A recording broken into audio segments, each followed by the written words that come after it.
Hello, everybody.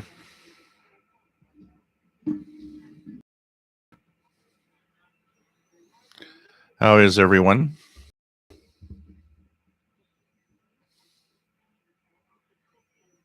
This looks good.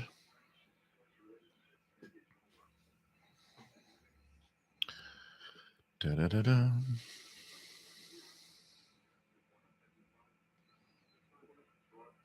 Everything is okay here. Put my drink here. Just gonna pull this shear a little more.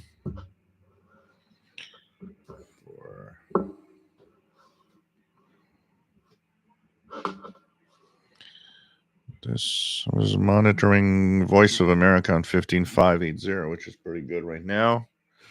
And there's some Spanish language activity on just above the CB band between 27,555 up to 27,800. Just checking it out.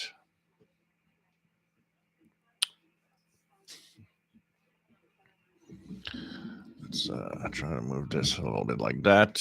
Here we go. So this is nice.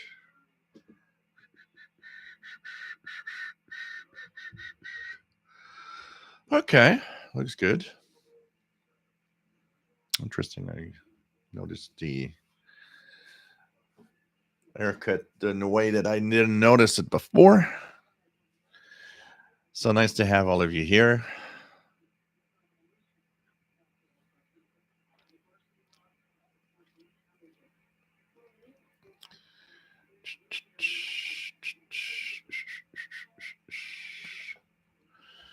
So everything looks normal here and okay. So hello there, everyone.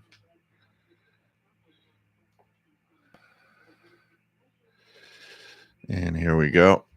Hey, everyone. Welcome aboard to this live shortwave show.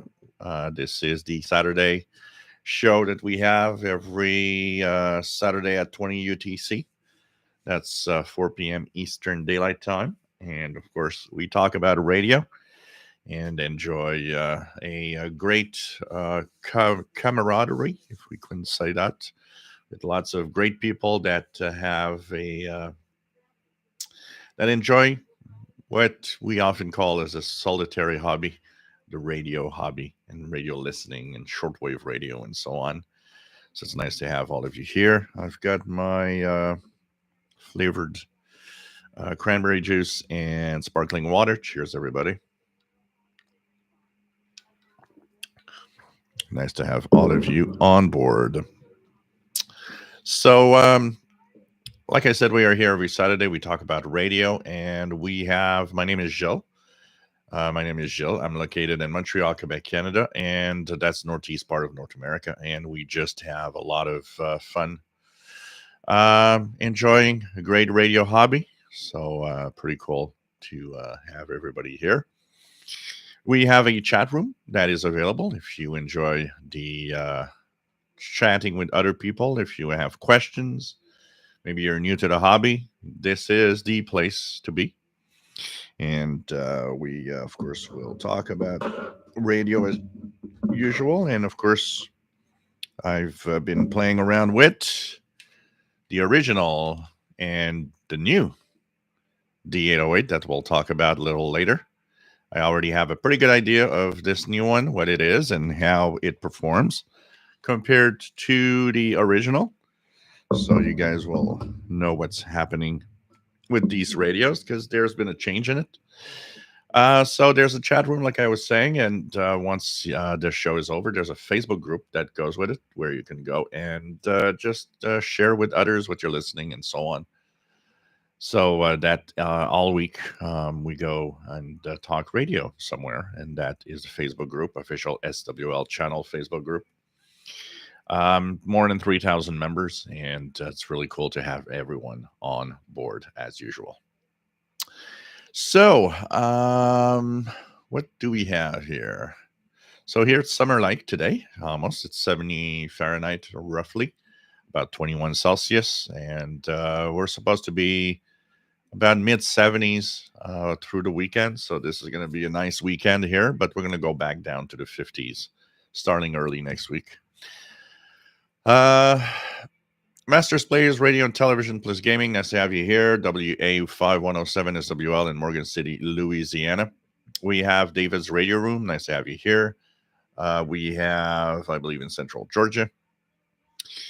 And indeed, Central Georgia. The VA3 JPX. Nice to have you on board. Matt, MDK2 in Denver, Colorado. Nice to have you on board. We have Anthony Friends. Nice to have you on board. And is listening to the Tampa Bay Rays on his XH Data D219. Artist Alec Crafter's Kitchen and Audio Lab. Nice to have you on board from Massachusetts. Perfect day out. Had the Sony ICF 2010 out on the deck. That's pretty cool. KW1161, nice to have you on board from Tucson, Arizona. We have the VA3JPX says, Paul is looking so handsome at the mic. The Shortwave Archive, nice to have you here from Colorado. We have David, the Radio Room says it's nice that the chat room is open early. Yeah, I try to open it. Actually, there's two reasons I open it early. So everything early. It's fun to have the chat if you guys want to chat before the show starts. And the other thing is because, I will post the links to the different platforms, as early as possible so that for those that don't remember or those that don't know, well, they'll be, notified in advance that a live show is coming up. Paul Steckler, nice to have you on board. And I've morphed back from an orange cat to myself. Paul the Cat Show. Yep, I know you guys, that's what you want. You would like to have Paul the Cat be here all the time, right? Matt says there's a pirate on 12070 upper sideband at 1941 UT. So we're going to check out if it's still there.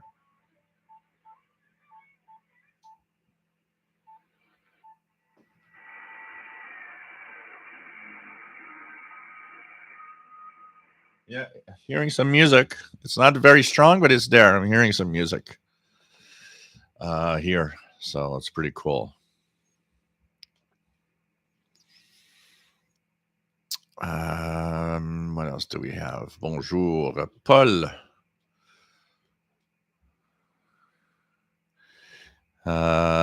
Richard Wagner says, nice to have you on board. WA9301 SWL. Robert Varner, nice to have you here. KC2TEL. John Beckham, nice to have you here. Northeast Florida. Bruce Corbett, N9BH, nice to have you on board. So he's hearing the Pirate Station. Robert Cross, nice to have you on board. And says, I haven't been with the 2 weeks, been busy. Had bad news to tell everyone. We lost RTE. Yes, you did. And it was to shut down yesterday, unfortunately. It is a sad day for Long Wave once again across Europe. Definitely sad. And, I think this is going to be, the biggest pressure, I think, is on the AM and long wave band. This is where, we're slowly getting to see what's happening, what's disappearing or not. And it's because of many factors, actually. Long wave is dreadfully expensive to operate. And a lot of them want to go on the internet because it costs nothing, almost next to nothing to have, a stream. So there's an enormous amount of money saved by not going and transmitting. Plus, these are huge antennas. and use transmitters. I know that the antenna mast apparently was supposed to be, it was getting close to have to get some maintenance, and they thought about all the maintenance that it will require, the cost of it. So there's a lot of things that kind of arrived together in that decision there, and definitely with the rising cost of power, electricity, and so on. There's also that decision there because as the cost of gas, of electricity, and everything goes up, they have to spend even more money to broadcast that powerful signal. So it's really sad. But the big problem with that is the fact that um, the you know the fact that the signal from long wave and medium wave goes so far away. So it's something that you don't have necessarily. Streaming is nice, but you need to have an internet access that works in order for that to work. Dwayne, nice to have you here. TVD Extra, ça va bien? J'espère que tu vas bien. I got actually great news for a new radio that I will have for free. I'm going to talk about that also. You guys, I just noticed the email today. It was sent, I think, yesterday. And I did not notice it until today. So I will be, there's a phone number and everything. I'm going to tell you guys about it in a few minutes also. John Hummel Newell, nice to have you on board, VE5JHN. We have what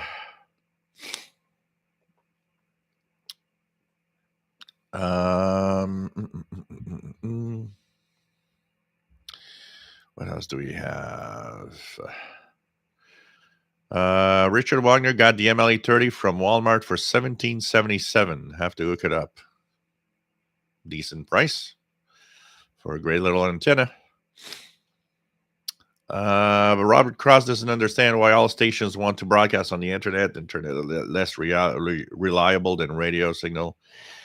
It's really to save money, honestly. Jor Hader, nice to have you here from Germany. Ricky, nice to have you on board. Bonjour et bienvenue. Nice to have you here from Calgary, Alberta, Canada. Greg Scherer, nice to have you here from Southern Illinois. Keegan DXer, nice to have you here from Northwest Arkansas. John Beckham says, I really enjoyed your XH Data and CODON compare videos in regards to reception performance this past week. There's going to be a lot more of that, and including some tuning around. So look at the videos. I'm going to try to post some tomorrow and throughout the week. You're going to have everything compared, even on single sideband and so on. I'll also have tuning videos with it. I already have a very good idea of the performance of the original and the new one, so we're going to talk about that. Boomer's Life, nice to have you on board from San Diego. Thank you, Matt, for the nice haircut comment. DX Swinger, nice to have you on board from Southeast Pennsylvania. KW1161, nice to have you here from Tucson, Arizona. Let me just go down here. There we go.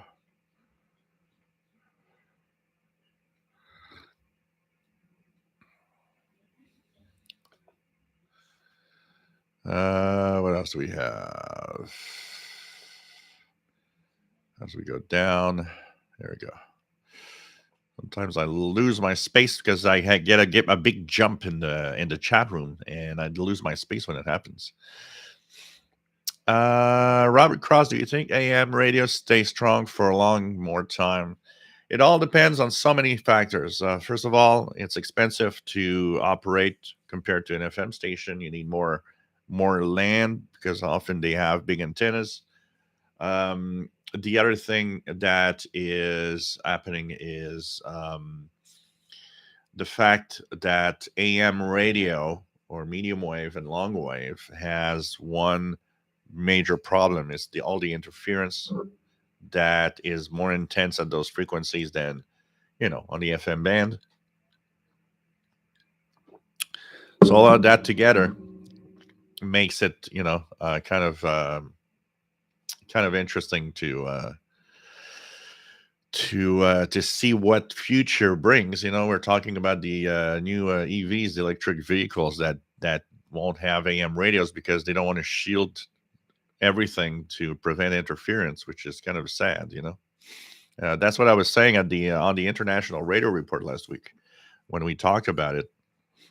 It's last week or the week before that I said it's funny how in the 50s or the 50s, the 60s, manufacturers had to abide by the FCC rules on the emission of interference, and you couldn't have a device, you couldn't create a device, even a car, that goes over a certain standard of noise, RFI.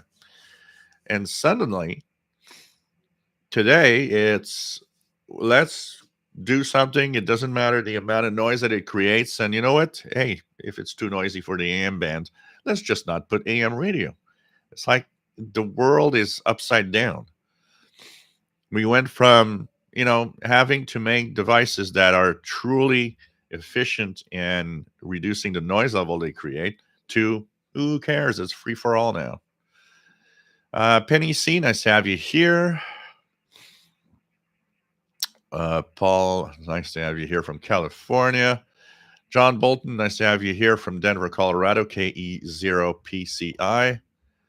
We have Garrett Brennan, nice to have you here. Dean, KQ4ADG, nice to have you here from Central Georgia.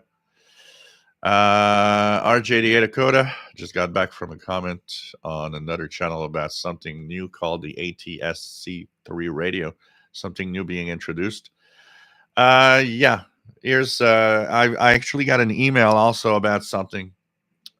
So ATSC is, of course, the standard for high definition television, and ATSC can have sub channels. So you can actually have, and that's the idea driving this. The idea behind it is we've got HD TV channels, and you could technically run off of any channel sub channels that contain just audio, not even have a picture. So one of the big standards was one of the big ideas with that is, hey, we could create a new radio band. We just need a radio that tunes the HD channels, sub carriers for the audio. And it's a little bit like in the past we had these analog radios that would receive the TV channel audio. It's the same idea, but with an added bonus is that because the ATSC standard for HD has subcarriers, you can add much more channels to it if you want. So you can technically have radio signals if you want. So the idea behind it is, why not use that to create a brand new, where, especially in the markets where the FM band is extremely crowded, like here in Montreal, we have pretty much no more space left. Well, you could technically have a radio like that would have new stations that could pop up, but on the sub carriers or the sub channels of the HD television. So kind of an interesting idea, actually. So that would make us, give the possibility of having way more radio channels in the market. All you need is a radio that could tune it. And, it'd be good quality because it's an HD signal that's being sent out. So this is pretty cool. Jet Crafter, nice to have you here from Southern Maine. And says, sitting outside watching the birds and tuning in. Yep, perfect day. It's because there's a lot of wind, because I was tempted to do the live show from outside today. But it's so windy that I didn't want to do it really because of that. And thinking as the sun goes down, it might start getting kind of colder. But that time is arriving soon where we're going to have some live shows outside. Actually, I got a couple of ideas of doing live shows from parks. So I'll use my smartphone and probably be doing some live shows from parks this summer. I got some ideas to really do live shows from a lot of other places. John Santucci, nice to have you here. K7XRT from Tucson, Arizona. Paul Steckler says news item: XH Data D109 available on Amazon US for $37. What else do we have?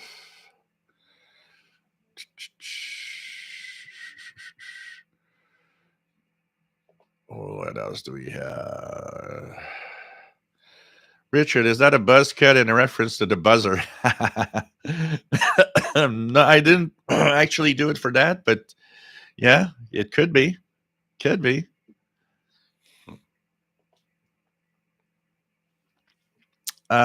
Craig, W9CFW, nice to have you on board. Glenn Dansler, nice to have you here from South Carolina. Ricky says, man, those radios are always smaller than they seem. Reminds me of when I bought the PL330. I knew how tiny it was, and even used a ruler to get an idea, but was still surprised after it was delivered. You know, when I got my first original XH Data, it surprised me that it was so small. For some reason, because of the pictures I'd seen, it looked bigger. So now, every time I'm looking at a radio, what I use as a reference is when somebody holds the radio in their hands. I compare the size of the hand to the radio, so that it gives me an idea of how small it is. And actually, there was a guy on the channel that looked at the new XH Data, and he was wondering about the size, and he said, "Okay, wow, this is tiny. I noticed the size of your fingers compared to the radio itself," which helped me kind of, understand that the radio is not very big. Danielle, nice to have you here from Baltimore. We have Jim Gordon, nice to have you on board. We have Andy New, nice to have you here. M7CUN from the UK. And let's go down. Let's go down. Let's go down. We have the Blind Picker. Nice to have you on board, Rob, in Connecticut. W0RAB. Blind Ham. It's nice to have you on board. It's been a while. Neil Rigby from the UK. Landy Kwaderski, nice to have you on board. Says, I see you got a haircut. Looks good. Yeah, I was. It's actually was on the spot. I needed to have a haircut. I knew that my hair was starting to be too long, and I just happened to pass by a place, and I was like, oh, you know what? Let's check it out. And I was lucky because usually they need an appointment at that place for that. But like the guy said, because Easter was last weekend, what happened is that everybody got a haircut last week. So this week was kind of quiet. So I was able to get my haircut done in like 15, just wait 15 minutes. RJ Dakota, Davis Renewal, what exactly proposed? Would they have more move to different frequency? So like I was saying, it's a complement to the FM band. You would have, for example, a radio that would have the standard FM band, but it would have a way to tune in to the subcarriers of the digital TV channels to get more radio stations. Miji, nice to have you on board. What else do we have? KWN61 says, Paul the Cat says he would do a show, but he wants a raise. More food. He's already fat enough now. Scott KC2CAD, nice to have you on board. Alive and well in North Boston, New York. Keegan DXer this morning had an FMDX Tropo opening in Dallas, Fort Worth.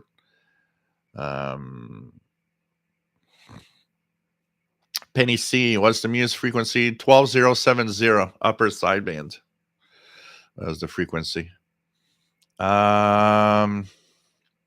Bruce Corbett, N9BH, National Weather Service sounding the alarm. Storm in the area.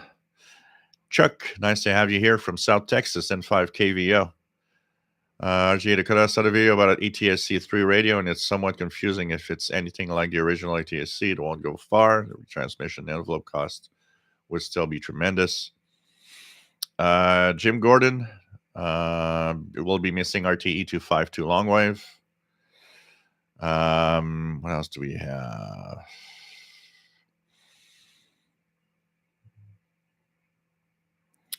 Yeah, it's mostly the people that live in far away that we're getting that signal on 252 that are losing big. This is sad. Is long wave more expensive to operate than shortwave? Depends. Shortwave can be as expensive, but there's often been long wave stations that have been extremely powerful, using more power than shortwave stations do. So a lot of them, probably the cost was bigger, yes. But it depends. It's not necessarily the case. It depends how much power they're using and all. Greg, nice to have you here. Says the weather is like June. It's in the 80s tonight. Going to rain, and 2 inches of snow on Monday. That's living in a northern place. John Crawford, nice to have you on board from Northern Ireland. Here it was 25 degrees on Thursday, and Thursday, and the neighbors were down in the backyard, and I looked at them and I said, "Interesting. Last week we had no power. It was cold, and everything was stuck in ice. Trees were falling. A week later, it's 25 degrees like it's summer. Just crazy." Autism radios and more channel to hang out. Nice to have you here. Forget your life. Nice to have you here. Says got R5AJ in Moscow with SSB 100 watts. Asked about a QSL card with the current situation. He said as of last year, all postal service from the US has stopped. Yeah, I got R5AJ. I think I got a contact with him this week in SSB also. I'd have to look, but I'm pretty sure it's him. I had 4 or 5 SSB contacts with Russia, and I think R5AJ was one of them. Let me just quickly check it out here. I'm pretty sure I had a contact with him. QRZ. I'm going to go see my... So R5AJ. So I had a contact with him this week. This week I got a contact with him on FT8, but I contacted that guy 3 times, R5AJ. My first time was an SSB voice, and it was June of last year. So I was using my FT450 on 20 meters, 14-225. But I got him last time on March 13th, 24918 FT8. So I had him on 3 bands, 12, 30, and 20 meters. So it's pretty cool. Always fun. MDK2, general question of the group. Are there many owners of ICOM receivers or transceivers using the Win4ICOM suite program? So I'm pretty sure there must be. What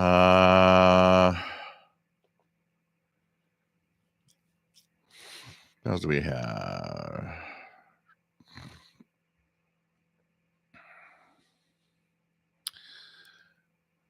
What else do we have? Syndicated radio is truly killing AM radio. Definitely. That's another type of noise.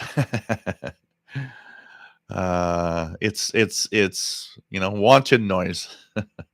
Shortwave archive after RTE shut down, 11 long wave stations are left, including Radio Mayak on 78 kilohertz. And it's killing FM also, yeah. King and the Xer, remember listening to 87.7, which was audio from KOTV Channel 6 in Tulsa. CBS Evening News with Dan Rather and The Late Show with David Letterman. So, pretty cool. Yeah, it was kind of fun to have the audio on the Channel 6 audio on the bottom part of an FM radio. Autism's Radio and More Channel to hang out says, I got 17 HD radio stations here in Chicopee, Massachusetts. There's Radio Room. Are there any HD stations on AM? Yes, there are.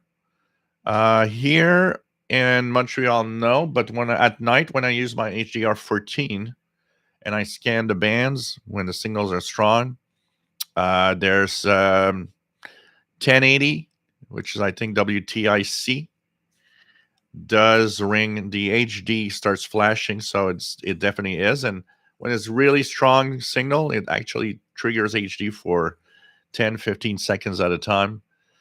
1210 WPHT in Philadelphia used to be HD. When I got the radio, it was in HD. And about a year later, and if I even scan today, it's not anymore. But there are some, but there aren't that many, actually. A lot of them have switched off their HD, unfortunately. So it is, it is sad. What else do we have? Bill Miller, and I say, have you here from Northern Ireland, MI0NUM.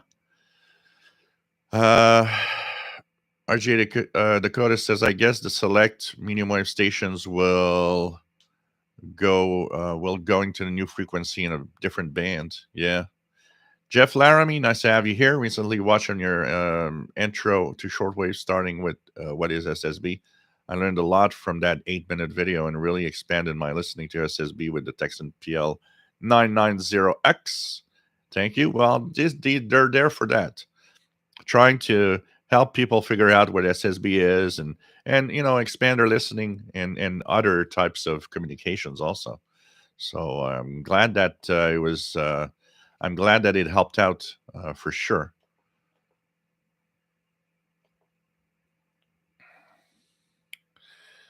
What else do we have?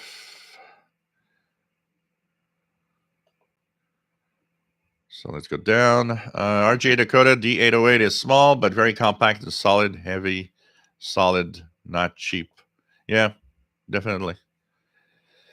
Scott KC2C80 says SATA coil for wireless car charging they install on the largest because they don't know the size of the car.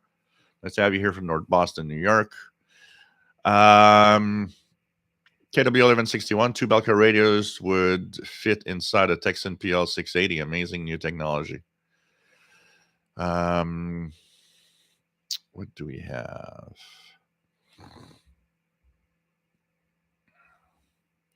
Chaz Tank, nice to have you on board from Louisville, Kentucky. John Beckham, it has been so nice de-Xing shortwave lately as reception is relatively good in regards to sun's solar activity.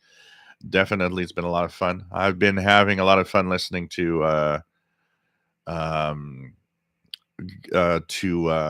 Voice of Korea from North Korea on 11710. Has been such a long time since I've received it so well. And of course, KBS World Radio 15575 booming in the morning in English. King of the Xer got is HDR 14 and 2020, November 2020 after my review. It's a good radio, definitely a good little radio. What I've done, David's Radio Room, is I've coupled the HDR 14 with my Texan AN 200 loop to enhance the medium wave signals so that I can hopefully sometimes get HD quality when the signals are very strong from some of the US stations. Chastain says next weekend will be the high scanner and radio weekend here. Thunder over Louisville, and first weekend of May will be the Kentucky Derby. Yeah, that brings a lot of communications for sure.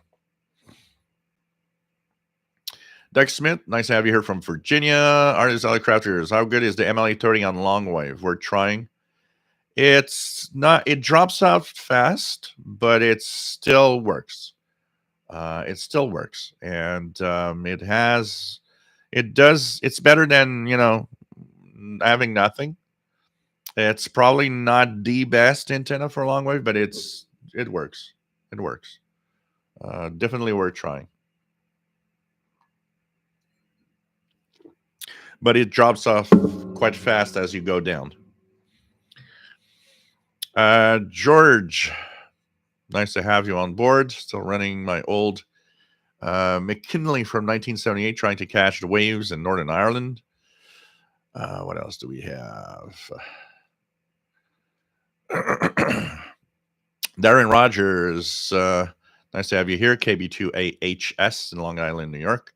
Nice to be able to watch you now on my new Vizio 24-inch TV. Cool. Thanks, Greg, for the good comments on my videos.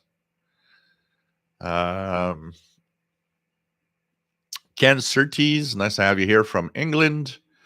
We have Richard Weiner says AM radio is talk, sports, and news. Yeah, and that's the best, But it's kind of cool. I remember, and many of you probably did that. I remember, we're not that finicky about the quality of audio or music that much. I don't really mind listening to music on AM. It, if the signal's good, does the job. I still hear my favorite songs. It's okay.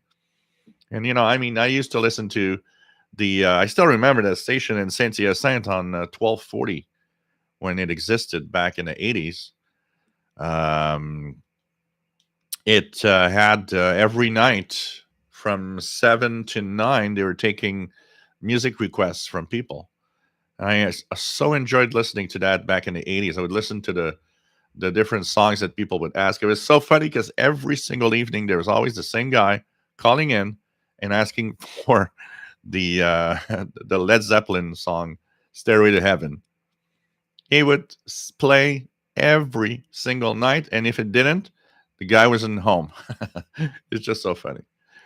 Blast Owl, you look so much younger with that new haircut. Should we be doing this show on TikTok? Yeah, that's what I'm gonna do. Yeah.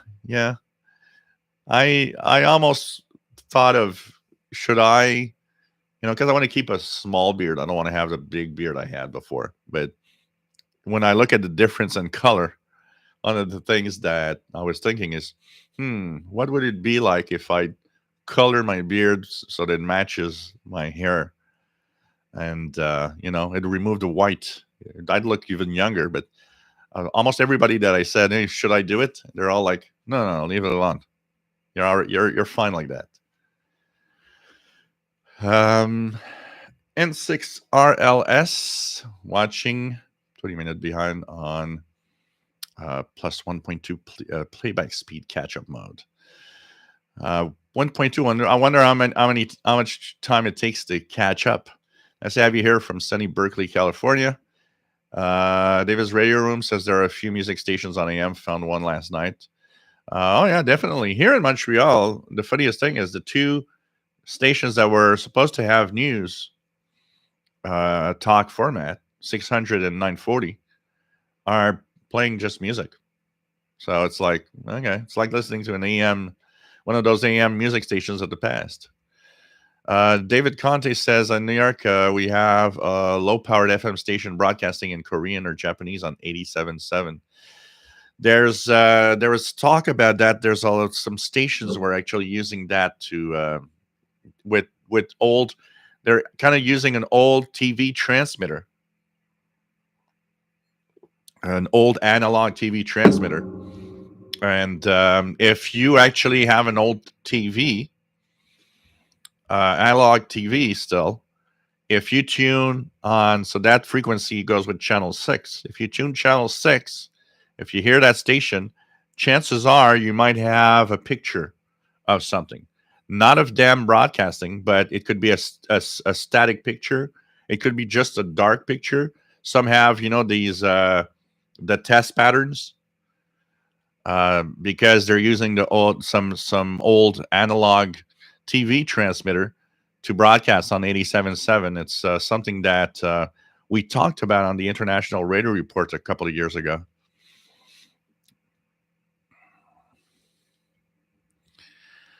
So, what else do we have? MDK2 says there's a college station from University in Colorado on 1190 a.m., mostly music. And, definitely there are some. Definitely. There are some.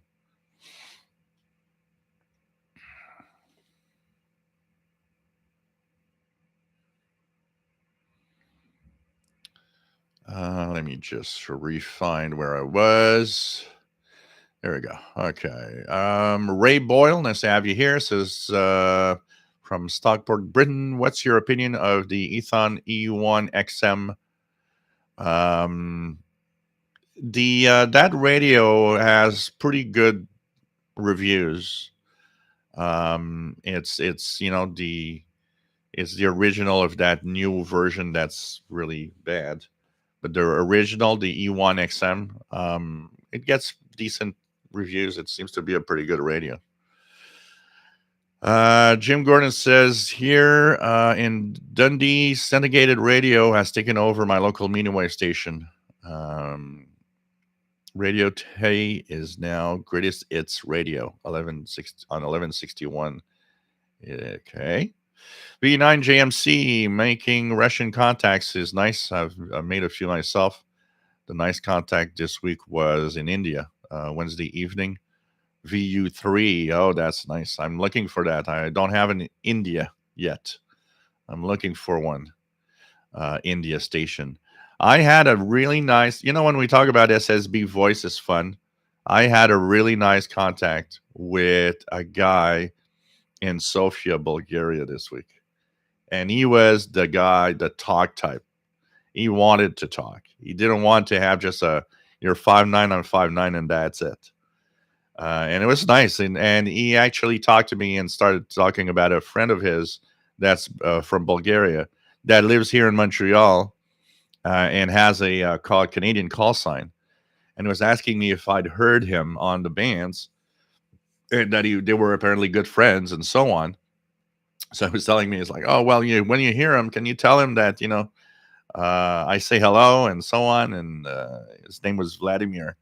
So can you say Vladimir said hello and blah, blah. It's like, oh, yeah, if I hear him, I guess. I don't even remember the call sign anymore, but I know I remember the guy he's called Peter. But anyways, the guy really had a great signal and he wanted to talk. We talked for at least 20 minutes before he moved on to another contact.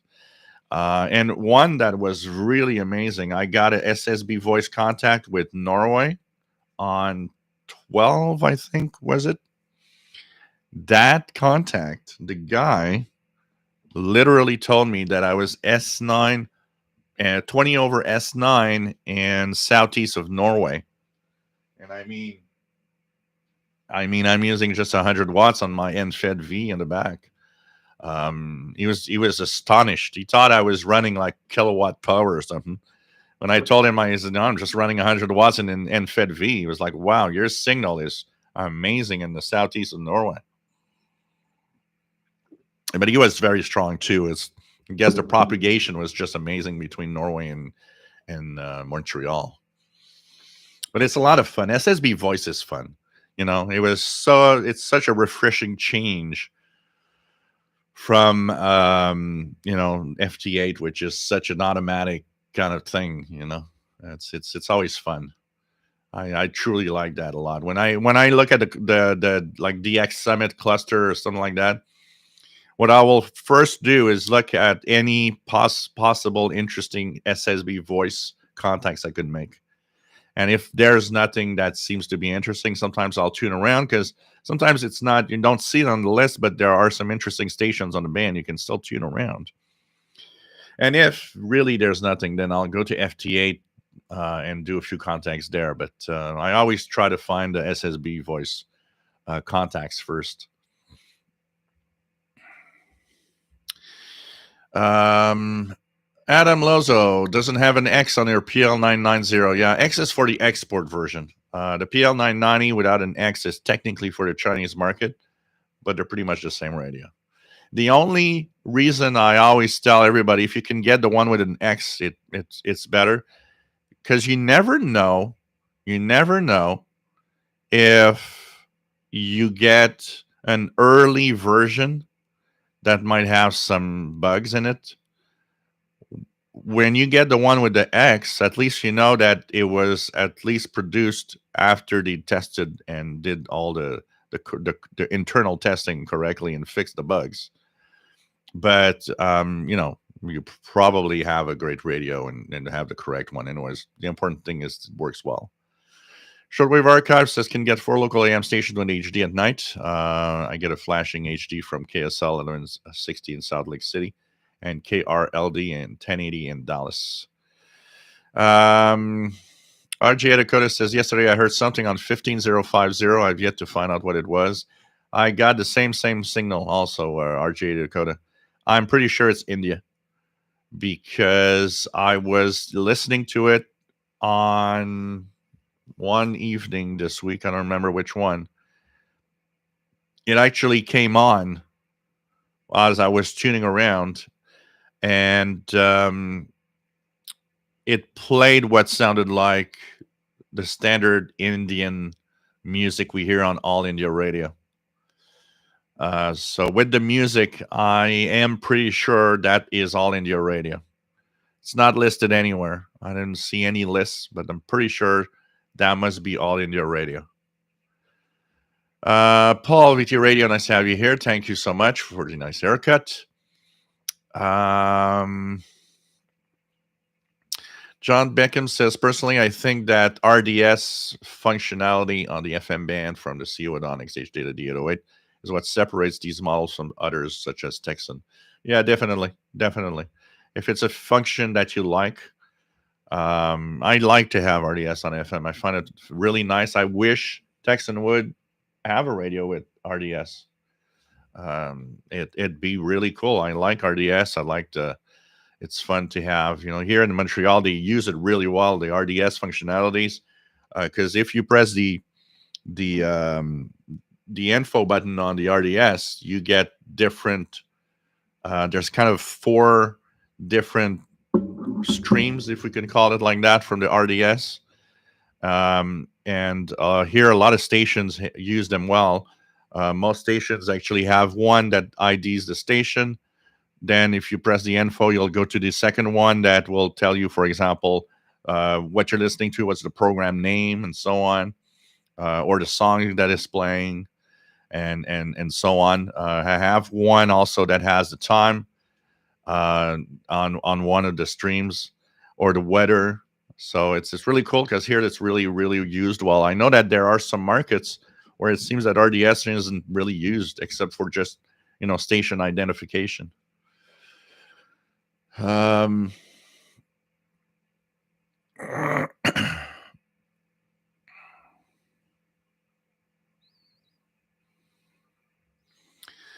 George says, Delta Victor 01 November, India, 20 watts max from Northern Ireland on 27155. Matt says, a problem I generally have with music on AM is the fact that most AM receivers seem to have narrow bandwidth. I used to think it just sounded bad, but once I got receivers with wide bandwidth, yeah, it became apparent that narrow filtering, cutting off the top of the frequencies, definitely. You have to have the widest filter when listening to the music, definitely.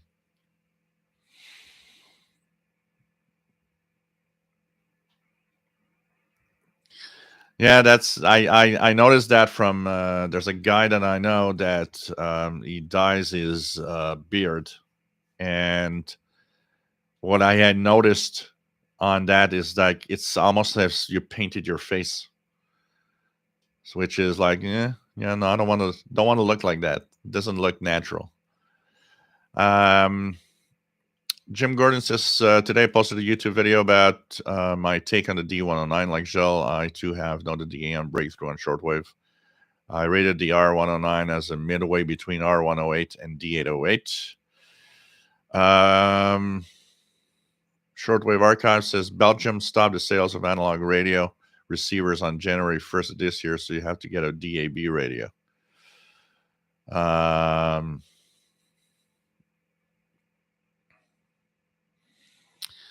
What else do you have? Autism's Radio says FDX in HD, WPHT, and WGY. Yeah, WGY also is one that I got. I don't think I've got the HD lock ever on WGY, but I got the blinking HD light because it notices there's an HD there. Jeff King, nice to have you here from Jacksonville, Florida. Nice to have you on board. What else do we have?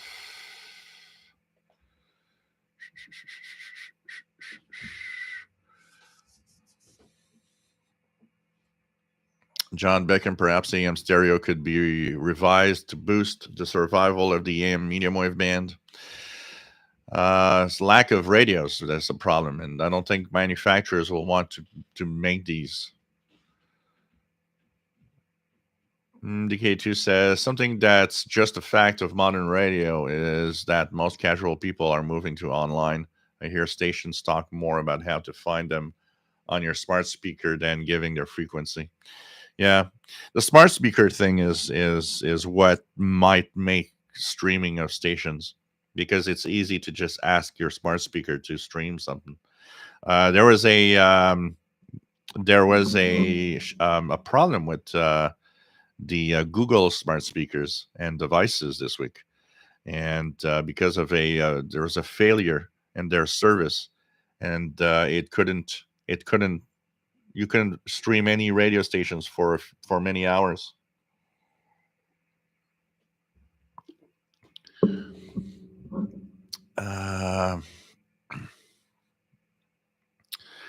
Yeah, like RJ Dakota, and that's the biggest problem. It's like, for example, in last week when we had our ice storm, if you are only streaming, we're not getting you.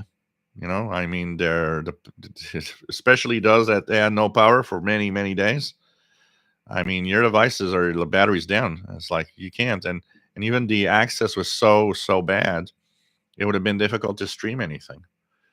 So on the smartphone and stuff. So radio needs to be alive and well. Shortwave Archive, I used to get a picture of KXDPLD from Denver on Channel 6 until July 13th when the FCC forced low power stations to shut down. I can hear audio on my radio, but never on my analog TV anymore.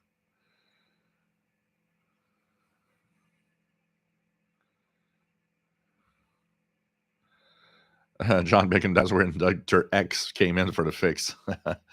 Dyke Smith says, I see you have your Eton 750 viewable on camera today. What letter grade would you give it in overall now? I don't give that radio much of a, it looks nice. It looks great. It's very sexy. I don't give a very high grade on that radio.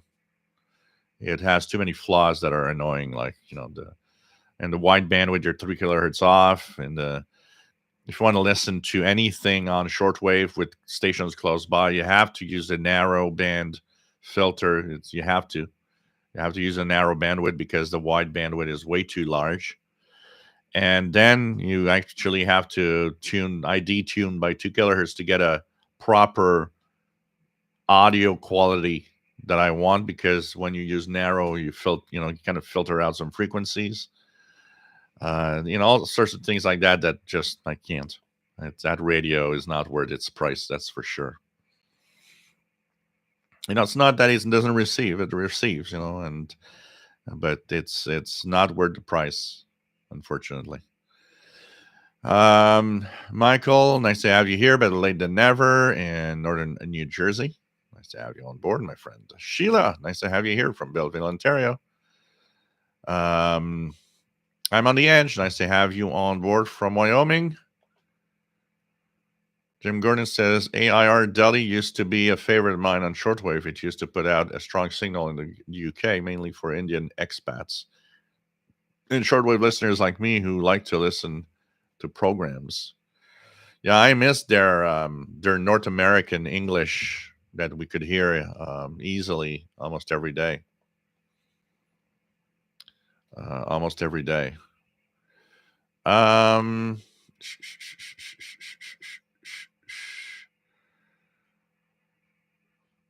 Others on the Crafter's Kitchen. What is the time and frequency you listen to Voice of Korea?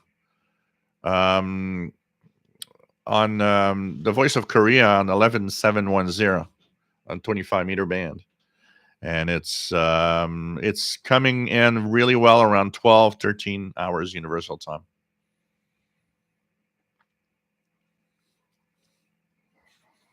I'm pretty sure that you have a good shot at it around 13, 12, 13 UTC. I believe at 13 UTC they're in English, I think. Because I also listen to the French. They alternate between English to French. Fallstrut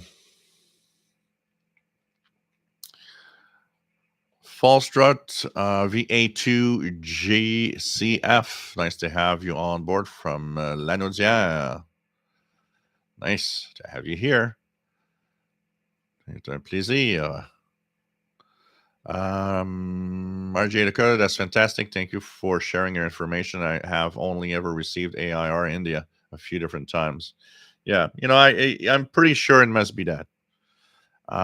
Based on the music they're playing. I didn't hear any ID or anything. It's like, but the music gave it away. It's like, no, this sounds like what you hear on All India Radio all the time. Brad Shaver, nice to have you on board from North Illinois. What else do we have? Penny C, there's a Radio Garden app with radio stations all over the world. No, but it's fun to play with. Even though it's not shortwave, it's still fun to play with. You can use the Radio Garden app for sure.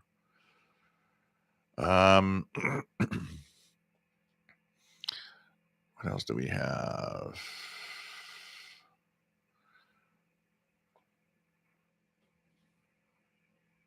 John Beckenbauer, the adventure and excitement can never be taken away from shortwave listening versus internet. Definitely, it's different. I mean, it's fine when somebody tells me, because I get all of these comments of people that are like, well, I don't listen to through the internet, and it's like, no, listen through the internet if you want to. It's fine, but radio has a magic to it that the internet doesn't really have. There's something missing. There's definitely something missing.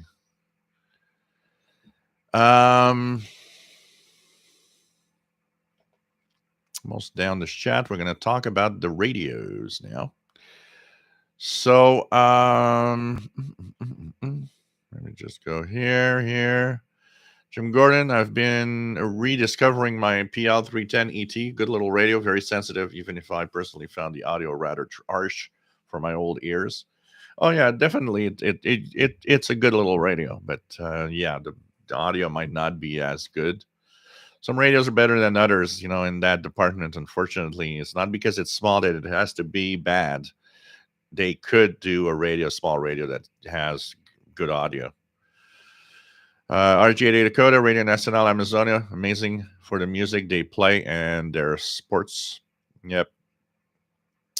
Spacebar, being internet network dependent, is brilliant if your internet is 100% reliable 100% of the time. Storms, natural disasters don't care about your internet connection, definitely.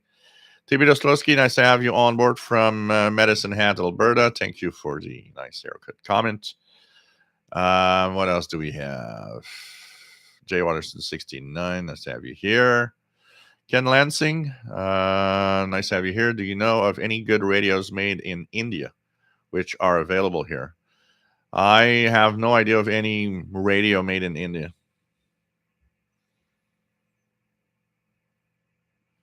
ADK, any chance gluing an old ferrite rod to a short one in a radio to make it longer and work better? Uh, it's what you could do is like there's a Texan AN 200 that I use, which works great, and it works by coupling with the internal ferrite. But if you dabble and kind of glue together, you might actually change the properties of the frequency you're listening to, and it might not work that well. So it doesn't always work well when you try to couple, ferrite over ferrite. It depends on the radio, depends on many, many things, but you could try with, like I said, the Texan AN 200 is your best bet, and it's not very expensive, and it's actually a nice little loop antenna. What else do we have? Jim Gordon, have you anyone else also noted that the D109 was very good battery life? Oh yeah, definitely. It does have very, very good battery life. I have used mine quite a lot before recharging it actually, and it lasted quite a long time.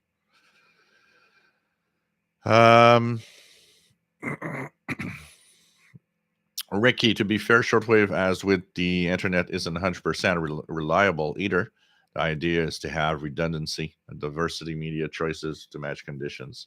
Oh yeah, definitely. If we get a big geomagnetic storm, you might not get the shortwave.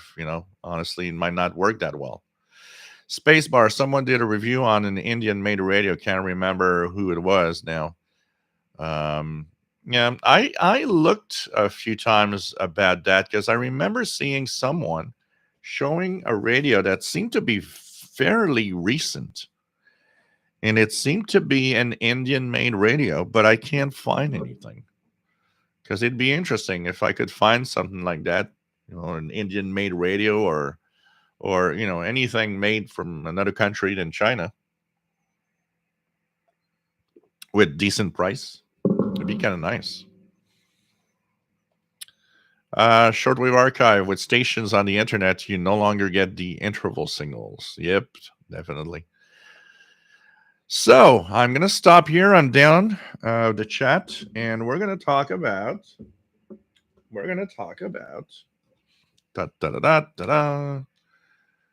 these two radios. Same radio, or is it? Aha. Original XH Data D808. I've had this for many years. Don't even remember when I purchased it. Used it a lot. Great radio. I've been raving about it. I've been telling everybody, look, buy this. It's great.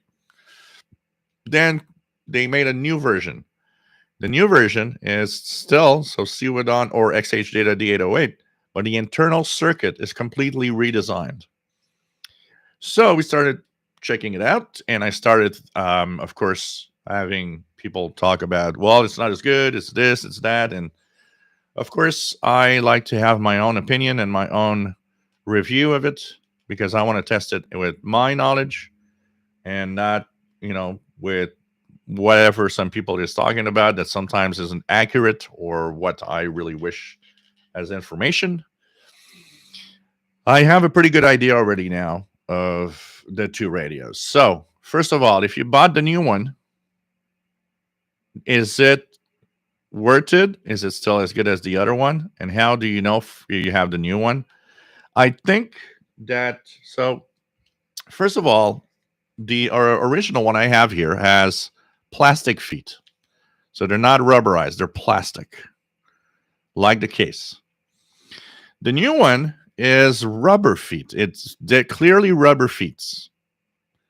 And I think what really is the change is that the original and the old circuit design ones have a micro USB charge, where the new one has a USB-C charge port. And I think that is probably what defines if you have a new or an old one. If you have a USB-C here, you got a new one. If you have a micro USB here, I think you still have the old circuit board. So, of course, with any redesign of a radio with complete overhaul, because it clearly doesn't look the same inside, I've seen pictures of both, and they are very different inside. This one uses, more chips, more circuitry that is integrated circuits, and there's a lot less circuit around it than the original, which even has some of those little adjustable pots inside, where this one pretty much doesn't have any of that. So are they still good? Do I still think you should buy the XH Data D808 or Seawood on D808 today? Definitely yes. It definitely is a good value. But there are some differences. And I will start with the one that is the most, if you have to buy it, maybe the biggest information you need to know about it. You know that here the FM breakthrough is a huge problem on radios. So if the radio isn't designed well, I get FM breakthrough. And one great example of an expensive radio that has problems here, the St. Jean ATS 909X2. It has FM breakthrough everywhere. So a radio needs to be well designed to withstand that here. The original D808 does not have FM breakthrough. The new does. So definitely there's a change there. But it doesn't have too much of it. It has a few bands, especially around 13, 14 megahertz. I've noticed more breakthrough there, but it's not everywhere, and it's not enough to be too bothersome. But still, if you have that type of problem with radios where you live, you'll have problems with FM breakthrough on the new version. You need to find an original one if you don't want to have that problem. But it's not too bad. Of all the radios that I have, it isn't, intense. It's something you can live with. I can just change the radio's position and find a spot where the FM breakthrough doesn't happen much. So there is definitely a change on that. Now, anything else? Yes. The audio level is slightly less on the new version. The power of the audio is stronger on the original. Not by much, but enough to be noticeable. So in very weak signals, and if you're outside and it's a little noisy, you have a little less power in that speaker here. But the audio quality, I've seen a lot of people say, well, the new version, the audio quality is bad, blah, blah. It's pretty much the same. I don't hear a difference in audio quality between those. There's a difference in volume level, but not in audio quality. The other thing that I noticed, which is very interesting, is the signal to noise ratio that you have for the signal levels. It actually changes faster on the new one. It refreshes much faster than on the original one. I'd say it's almost twice as fast. So you see that the signal levels change here much faster on that signal to noise ratio meter, or the numbers that are here. So that's one thing. Another thing that is kind of interesting, and that I find weird always. So when you are using single sideband, you're going to switch it on, and there's a little delay. So this is the original delay. Okay, you guys are going to see on the screen. 1, 2, 3, 4, boop, and there we go. We're in SSB. So you saw the speed of that one. It's so much slower on the new one to get there. Look at the speed here. 1, 2, 3, 4. Here you are. It's almost twice as long to get on SSB pressing that button, which I find kind of weird. I don't know why it's slower suddenly. It's not a big problem. It still works, and it works well, but it's kind of weird to have that issue on the radio. One of the things also that is different is when you are in single sideband, you use a fine-tuning wheel to adjust for the pitch of the voice, for example, or the music, or whatever you want to listen to in SSB. It's reversed. So if you go on the original in one direction to get your voice pitch right, you have to go in the opposite direction on the new one for the same thing. So it's reversed compared to the old one, which is also very weird. Technically, the old version, you're probably getting towards that better, but it doesn't really matter, honestly, what direction it goes, as long as it's just a fine tune. So there's no frequency precision in play here. So it doesn't matter, honestly. But it's kind of weird that this one is reversed compared to the original. So these are a few of the things that I've noticed. So FM breakthrough, there's a little bit not on the original. Fine tuning, which is reversed. SSB takes more time to get there, but still works well.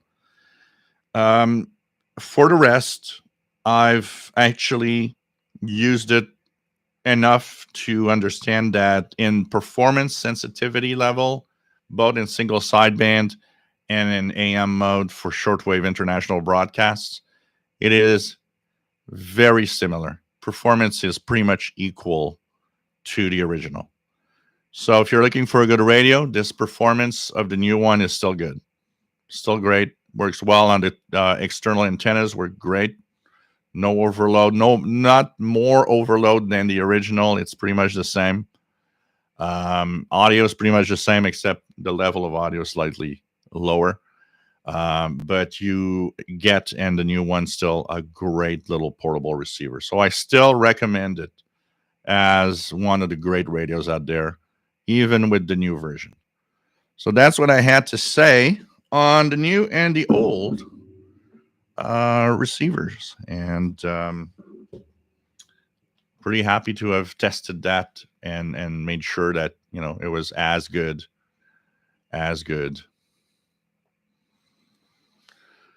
Okay. Let's continue here. What else do we have?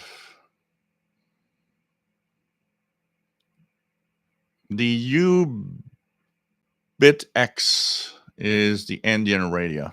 Okay. Kevin Murray, nice to have you here. KK7HGD from Wyoming. Thank you, Michael. And the different backlight colors, of course. The display is amber orange colored rather than white on the original, as Keegan says. So Tony Wild Weasel, nice to have you here from the Netherlands. Ricky says, the one time I noticed something about radios made in India was a brand called Gospel, which made DRM capable receivers.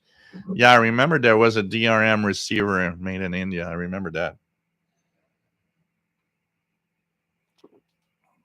I remembered that. Kevin, nice to have you here. WS2H from New Jersey. Any idea how to reset a Texan PL330? All of a sudden, my bandwidth selector does not function. And when I listen to medium wave, the shortwave icon is always showing. Remove the battery until the display goes blank. And it should be back to normal once you'll put the battery in it. It probably just, maybe with static electricity or something, you might have zapped, touching the telescopic, you might have zapped the CPU in it. So remove the battery. Wait until the display goes totally blank. Once it's blank, put the battery back. It should work. I'm pretty sure it's going to come back to normal.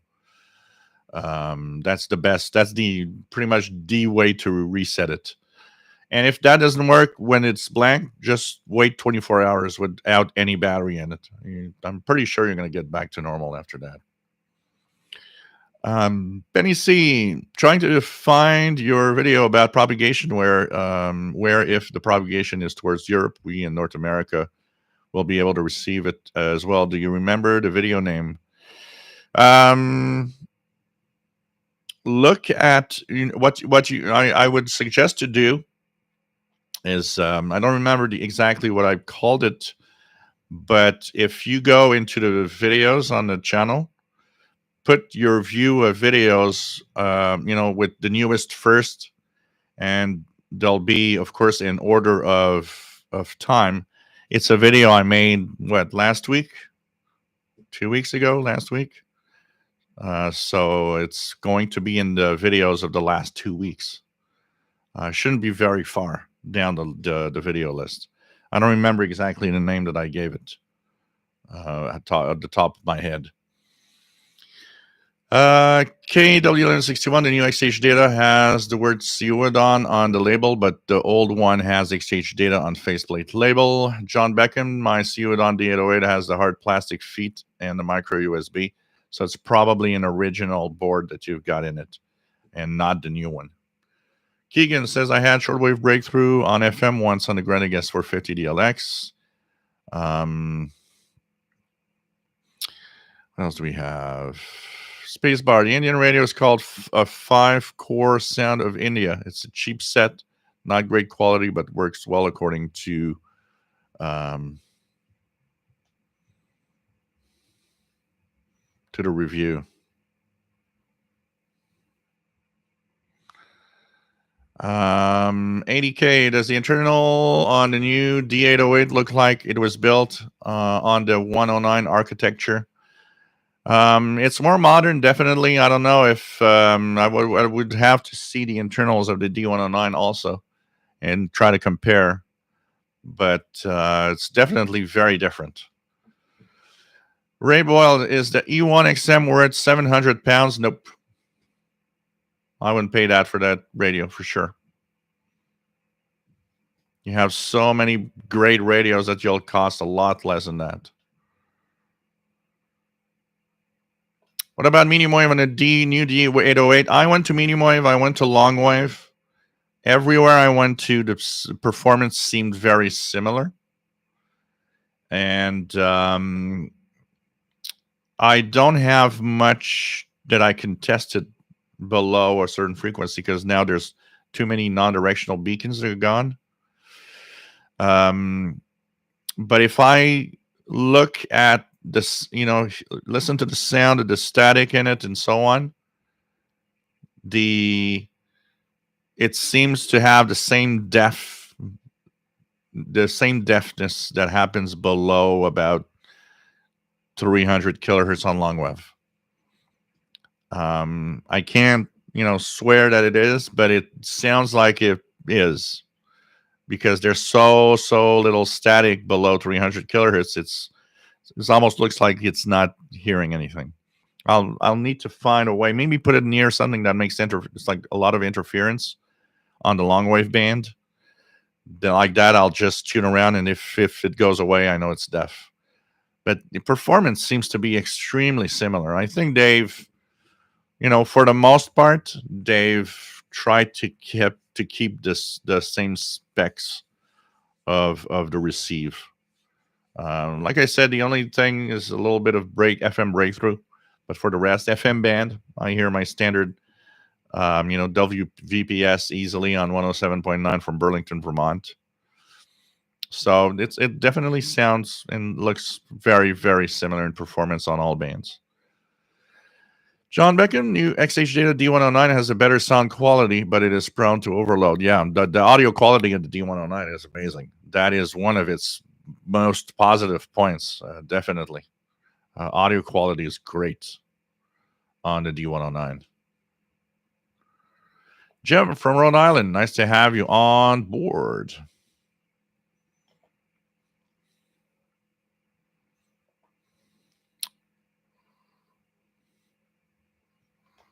What else do we have?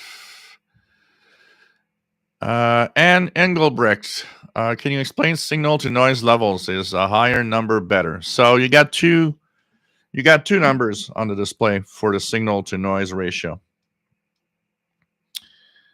And so what you see when you look at the numbers is that you'll have a number for the signal strength and a number for the noise floor. And usually what you want is that the separation between the signal and the noise floor is as big as possible. So if you have 70 over 30, you should technically have pretty good receive. The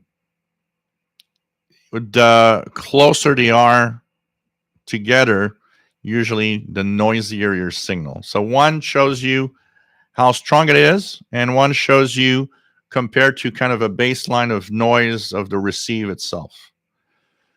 So I always tell everybody, try to just think about it as you want to have the biggest separation between both. So the dB, the first one, it says dB is the signal strength compared to the bass noise of that you get from the radio. So in a environment where it's very noisy, you'll always have two numbers that are there, but you want to have the biggest separation between both. That's putting it simply. Mitch Plain, nice to have you on board from Buckeye, Arizona. Nice to have you here, Mitch.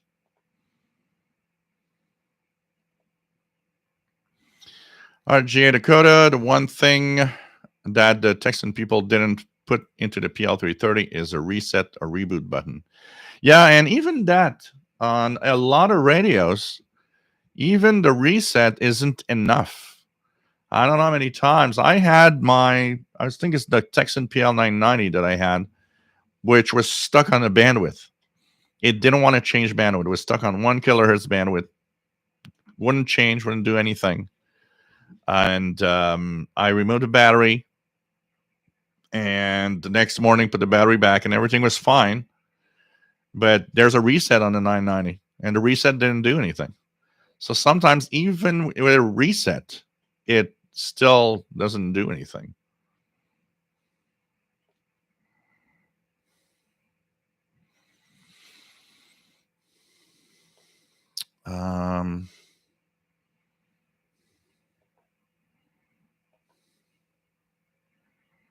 What else do we have here?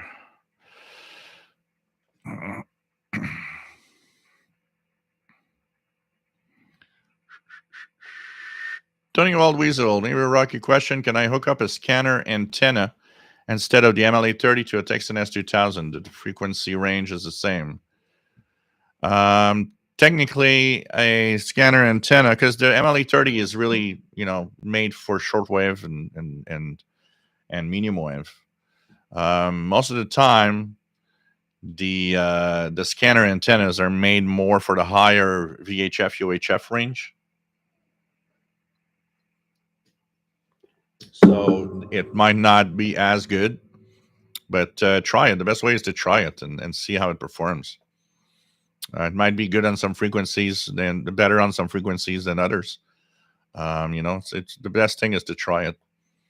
You can hook up any type of antenna on the radio. It's just the performance is not going to be the same.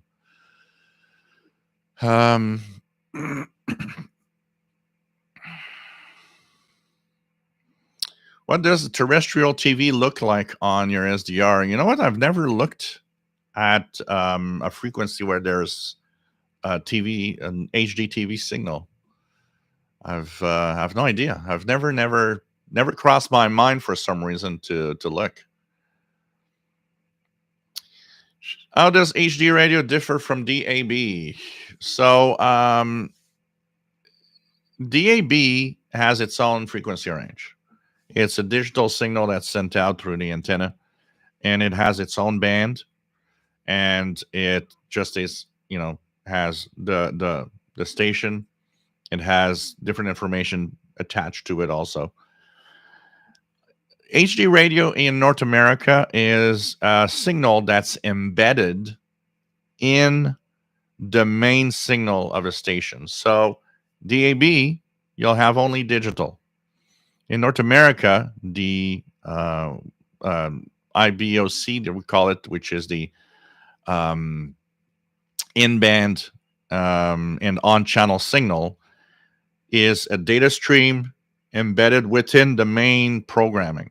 So on the analog station, you still listen to, if you want, the analog radio station, but there's a data stream in it that if you have an HD radio, it'll lock onto that and get what it needs to get the audio and the information.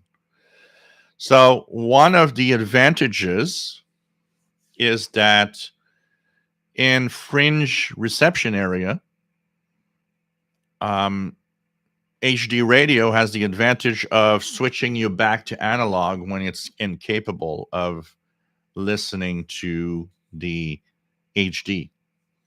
And that's if they have the analog still on the air, because HD radio, there are stations that could be HD only. But what I like when they are both is that the radio can actually revert to analog and where the signal is getting too weak. DAB, if the signal gets weak, you just get a drop off, and there's no more reception, no more receive. Is one better than the other? Well, technically, DAB is probably superior. I believe DAB is an open standard where HD is owned by a company where you have to pay a fee, not just to broadcast HD radio, but to have HD radio in the radio. So when you buy and purchase a radio with HD radio in North America, you're paying a fee to the company. What's this, Ubiquity or something like that, that actually owns the rights to HD radio. I believe DAB is not. It's an open standard. There's no fee to it. The advantage of DAB, because on HD radio, you got to understand the technology, how it works. So you've got the station, and that HD button goes through the HD channels. So you got to understand that it works like that. You also got to understand where a station is in HD. For example, on HD radio in North America and here in Montreal, perfect example. Imagine somebody that knows nothing about a radio buys an HD radio because they hear that CJAD 800 AM is in HD. What are they going to do? Since most people are not very technical, they're going to plug that radio, put it on 800, and think that, oh, now I'm getting an HD signal. Yeah, it doesn't work like that. 800 kilohertz AM in CJAD, its signal is on 107.3 FM in HD. So it's on another station on the FM band, and you got to understand that, which is not logical technically. So the advantage of DAB is that, well, you got a radio that has the DAB band. It's like having, we have FM, we have AM, and we have DAB. You just switch it to the proper band and tune. So, it's kind of easier probably for non-tech savvy people to play around with that.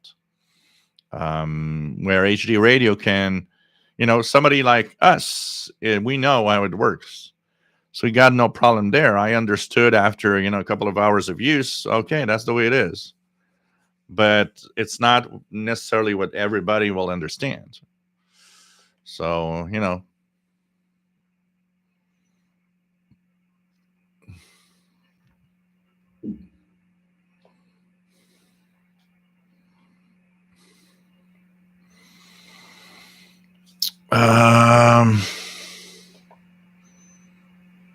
what else do we have? Technically, a DAB would possibly have higher quality because it might have better bandwidth. So,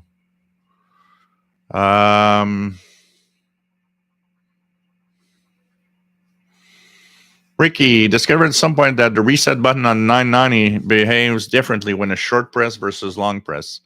Long press is a deeper reset that forgets more things. Huh. Maybe that's why I should try it. That's what I should try when it happens. See if it makes a difference.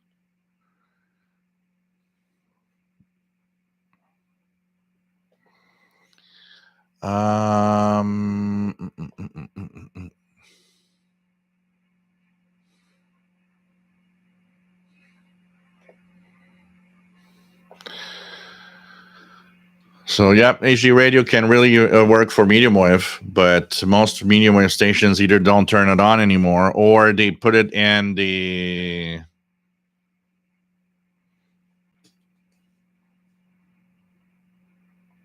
when they put it on an FM outlet instead. John Beckham, what did you say is the new ATS3C? So what's happening right now is that there's an idea. So ATSC is the standard for digital, the digital HD TV that we have. And of course, there's variants of it. There's been upgrades to the standard. What I have read is that what they're trying and what would be the idea is we could create a whole new radio band, because digital TV channels have sub channels that are available on the same. So, that's why we have, if anybody wondered why we have channel 2.1 is because you also can have something on 2.2 and 2.3. You can have different sub channels. And the idea behind it is why, what we couldn't create a radio receiver that gets just audio from the sub channels and create a whole new radio band in markets where the FM band is saturated, for example.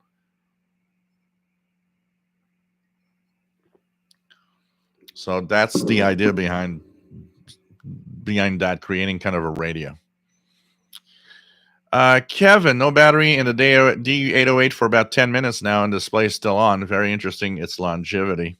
I used to panic when Icon said low battery. No, and by the way, it has the new one suffers from the same overall problem that the battery Icon on the new one. It might be improved a little, but it still goes down fast, telling you, well, the battery's already halfway. No, it's not. It's pretty full, and you get hours and hours. These battery indicators are not always great. Shortwave archive. Are you able to receive LR836? It started at 21 UT, I believe. Let's check it out here.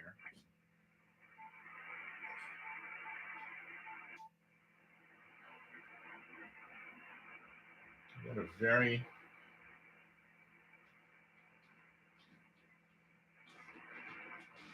not hearing anything right now. 15476. I've got a very high noise today, higher than I'm used to on the Yaesu. So nope, not hearing it yet. It started at 21s, going up 203 UTC. So if you guys want to try for LR836 from Antarctica, 15476 upper sideband.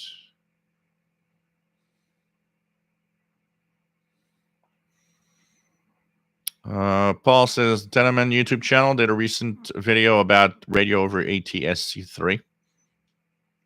So it'll be interesting to see. EDK is asking if anybody has good luck with the G8 450 loop antenna. Archer's Auto Crafter's Kitchen, HD radio, and my new Volvo is my new addiction. Unfortunately, when driving under a bridge or overpass, the subcarrier signal always cuts out momentarily, but it's a great system. Does HD radio have a higher bit rate?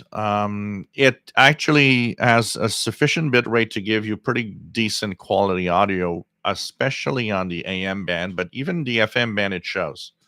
Even on the FM band it shows. I don't know what's the bit rate exactly. It probably is various depending on what they use. But it probably is much higher bit rate on DAB because it's digital only. And there are some stations that are actually allowed to be HD only here in North America now. I would guess that maybe they have a better audio quality because now they can actually use the bandwidth required for a better signal. but I don't know if it is necessarily better.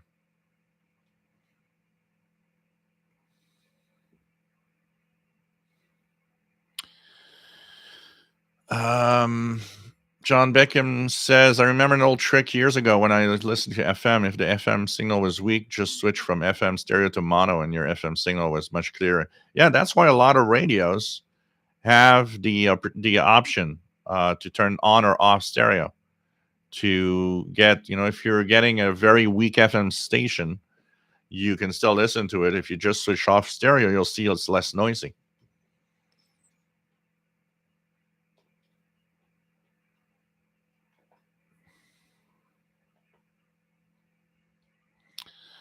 HD Radio is owned by a company called Ubiquity. Recently was acquired by another giant company.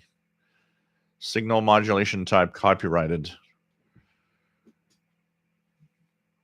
What's the difference between DAB plus? I haven't looked into it, but it probably adds more features to the same standards.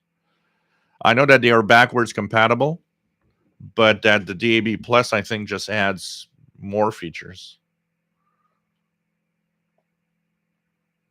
Oh, Qualcomm bought the HD radio stuff. Wow. Okay.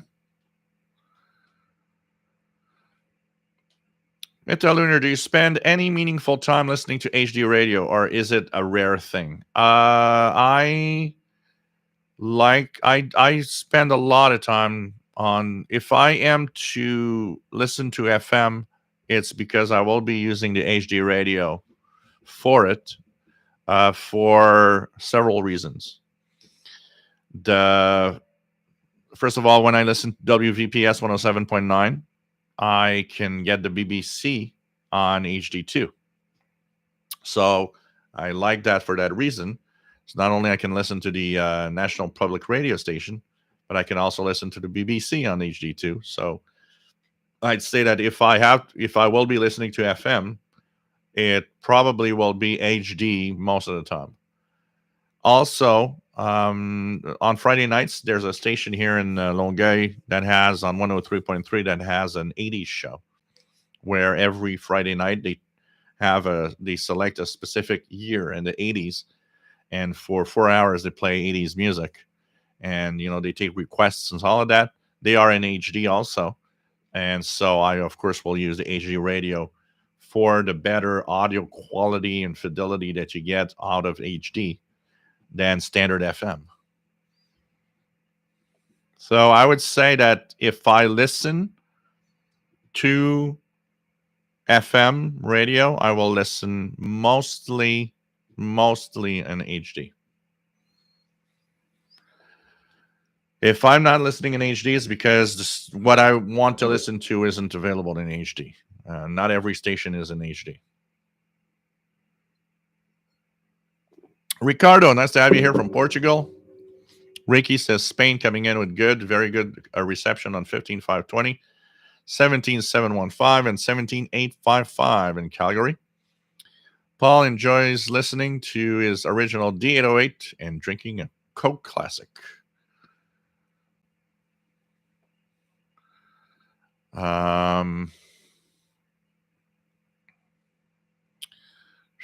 Jim F. If stations go HD only, do they plan to increase power since coverage area would be reduced? I find coverage on FM is about 45 miles. Going to HD only, most stations will use a higher power level with the HD signal, but on HD only, the coverage, I don't think the coverage is as good as analog. That is probably one of the drawbacks of HD. It's that if it gets a little noisy, it will drop off.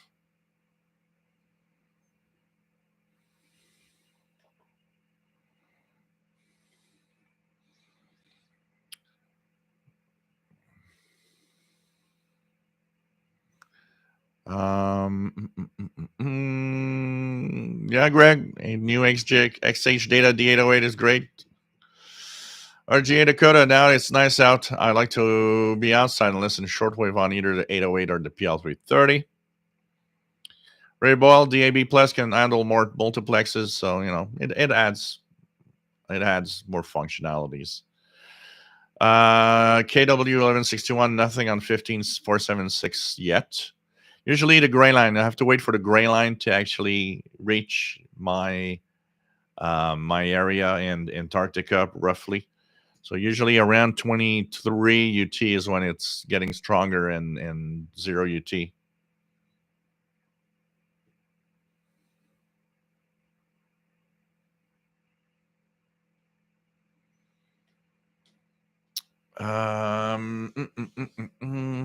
What else do we have? Danny Shortwave says greetings and hello from a cloudy Yonkers, New York. Here it's nice and sunny here. The X-Winger frequency 15050 is listed on the new Media Cat frequency log. You did a review of a few weeks back. It is all India radio. Yeah, but it's listed as an old schedule. It's like the new schedule didn't take into account that 15050 might still be there. So I guess they just continued to broadcast there on 15050. Then your shortwave bit rates 64 kilobits, 96 kilobits, and 128 kilobits DAB quality. Doug Smith, I wonder what is the farthest a FM signal can possibly travel. Well, it's a question of having a clear line of sight, and so it can be very very far. I mean, it's really just a question of how much power you're using, if it's a directional signal or not. And then it has to obey, you will obey a rule, which is mainly that every time a signal gets double the distance, it is 4 times weaker. So the signal strength actually drops off pretty fast as you go in distance, but you can still get, very, very far. It's all a question of what you're using as equipment and, noise level, and like I said, line of sight, because one of the reasons we lose FM mostly is because of the curvature of the earth. If we had a flat earth, we could receive FM stations much further away than we actually do right now, but it's not the case. N6 RLS uses HD mainly to hear the BBC World Service on the KQED FM HD2. So it's a cool service. I like the fact that you have BBC available on HD2. It's really really nice. What is nice about HD radio with its different, HD1, HD2, and so on, is that you can have multiple multiple types of streams with different programming, which is kind of cool. Like that 103.3 station, which is a community radio station in Longueuil, on HD2 has a country music station. That's kind of cool, so it's you can have different content, which is nice. Robert Cross, will far distance radio stations work on HD radio? It's not as good, because the problem, the difference between HD and analog is that analog, as it fades out, is still listenable. You just get more noise through it. HD, it's a bit rate, so it's data being sent. Once the noise is too high, the data just stops. So it doesn't make that I guess that much of a distance.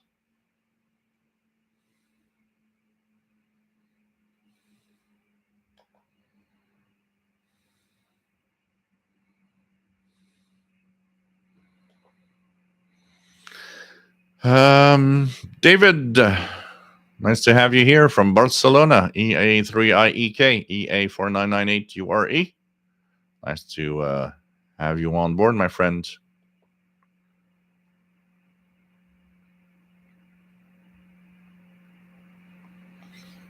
Kevin, bandwidth selection still not functioning, but medium wave is now. Just remove battery and we'll give it at least 1 day. Yeah, give it the give it time. You'll see it. It should work. What I usually do is I go to bed, take out the battery, put it back in the morning, and usually it's fine. So I'm pretty sure it's going to get back to normal. Let's see here.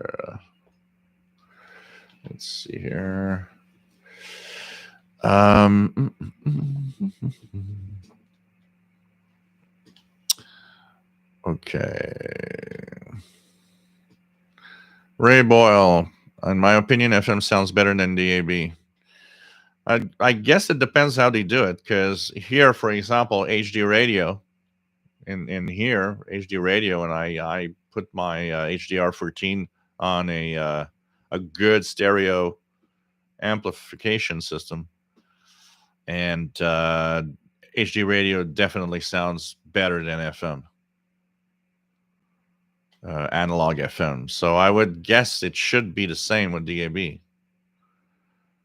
There would be no reason for them to not have as good audio, and even better. Danny Shortwave ripped my entire CD collection over 20 years. Most are at 192 kilobits, which is very good quality.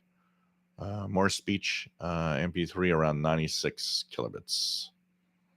At J Dakota, I have an HD station that is on 97.1. Its second station, it's jazz station in stereo, but the main channel is monaural. Interesting.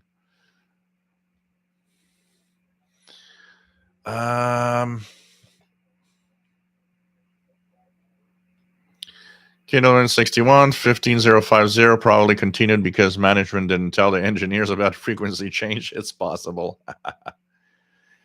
Tripper 4748. Nice to have you here. Yep, inverse squarela. So, Robert Cross, I'm going radio stations on FM from Northern Ireland, 100 miles. BBC Radio 1, BBC Radio 2. Keegan DXer says his furthest FMDX catch is 89.1 HRNT La Entrada, Honduras at 1,498 miles on April 15, 2020. That's pretty good. Pretty good. Jean Arash, if a station broadcasts in HD only, can it have more multiplexes than if it were also broadcasting in analog? In the case of HD radio, I believe it's a fixed number. So you have HD 1, HD 2, HD 3, something like that. You won't have more because it's, I think, a standard that's broken into these category. But you technically can maybe have more quality in it. But, it's probably a fixed, it could be a fixed bit rate. So it's like, that's all that you can get out of it. Because the fact that it's broadcasting in HD, still you'll have more power, but you still have the same bandwidth, the same the signal bandwidth is the same. So you have the same number of extra content on it. I don't encourage flattered people. Oh, man. Taylor F. I've been using portable 1955 Silvertone and a Ceodon R108. What would you recommend to upgrade my portables?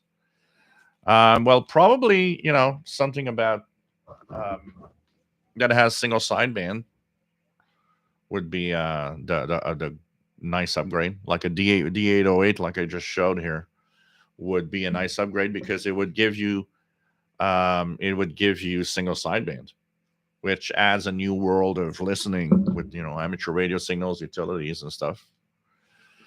Because you're well covered already with the CO-Don R108 and that old Silvertone.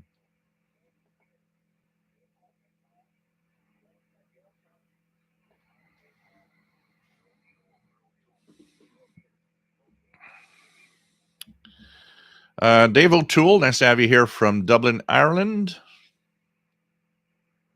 Pretty cool to have everybody here. Tripper 4748 is in Thunder Bay. Nice to have you here.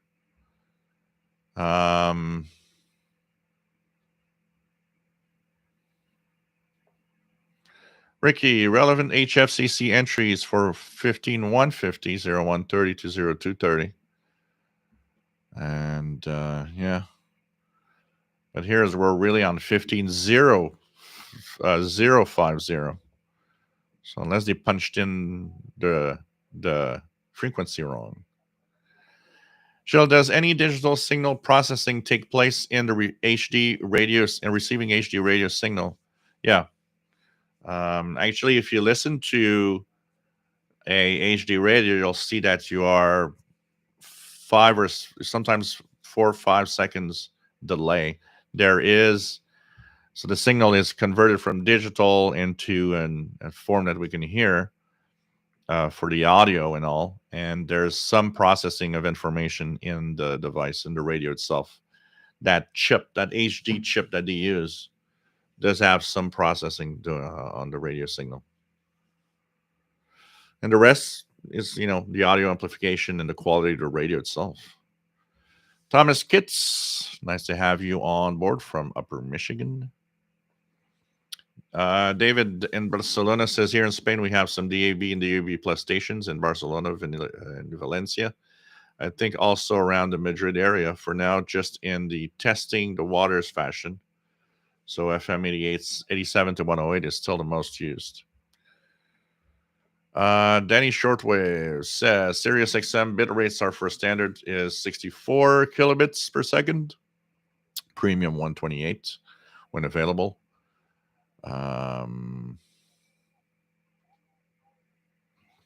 Yeah, there's a you probably have that. I've seen somewhere that there's like ads for like three months of free Sirius XM.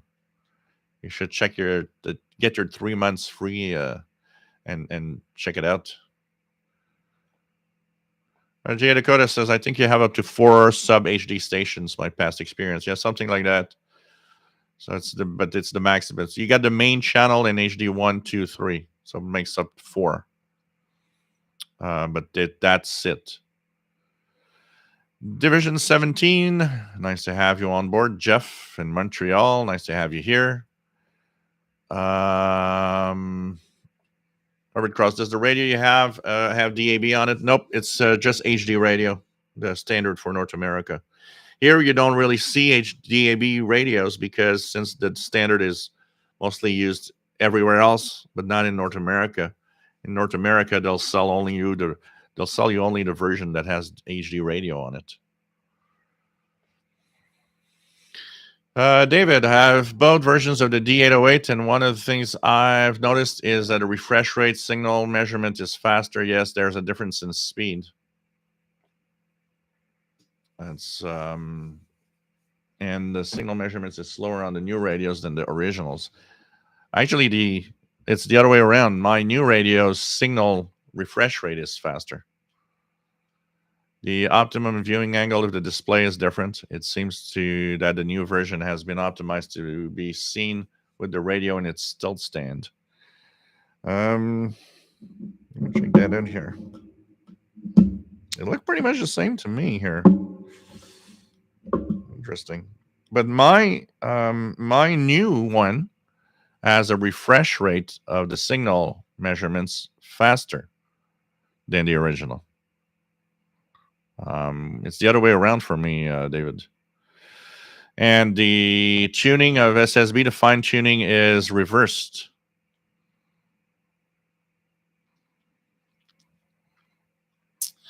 Jay Dakota, my Radio Shack Accurian HD radio was one of the first and probably made by St. Gian. Yeah, it seems St. Gian is pretty much the master of all the HD radios out there.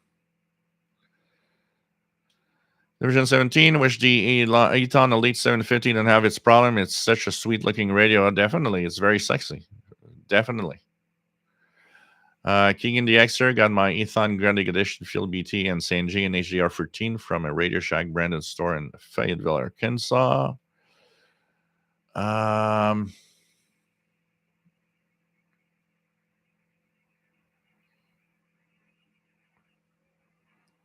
So we have there's other crafters, yeah, here in Boston area. I get the main stations followed by 1, 2, 3 subcarriers. Yep.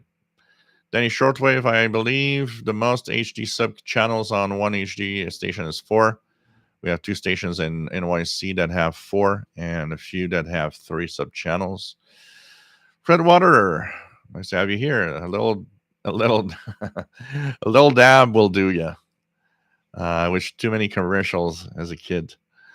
Nice to have you on board. Sheila, I got 6 months free Sirius XM streaming from Tim Hortons Roll Up the Tim contest. The Tim. Roll Up the Rim contest in Canada last month. Kevin says, now that I live in an urban environment, I can walk to a local park with my portable. That's cool.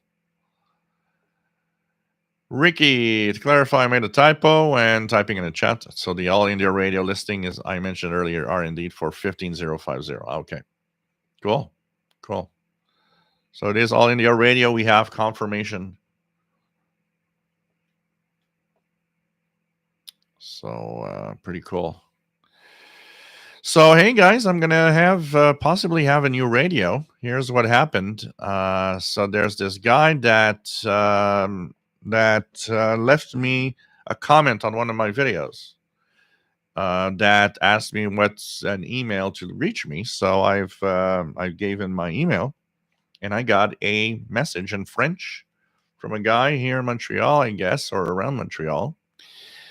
I just noticed the message today. So he's got his dad was a radio fan, and when he passed away, he had a Grundig Satellite 800. So he watches some of my videos. I don't know if he watches the lives also, but you've been enjoying. He purchased, apparently, from what I understand, purchased a radio based on what I talked about. And he's got that Grundig Satellite 800 that he wanted to give away to someone. And he didn't know who until he saw my videos and stuff. And he said, I think you're the right person for it. So he left his phone number in the email. I just need to call him.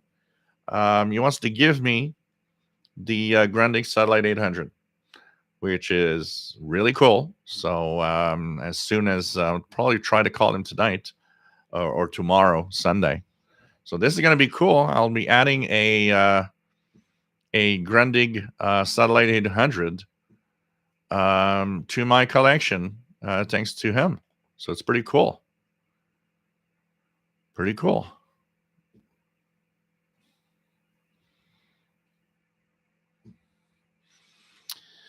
Mike WX50, nice to have you here from Northwest Arkansas.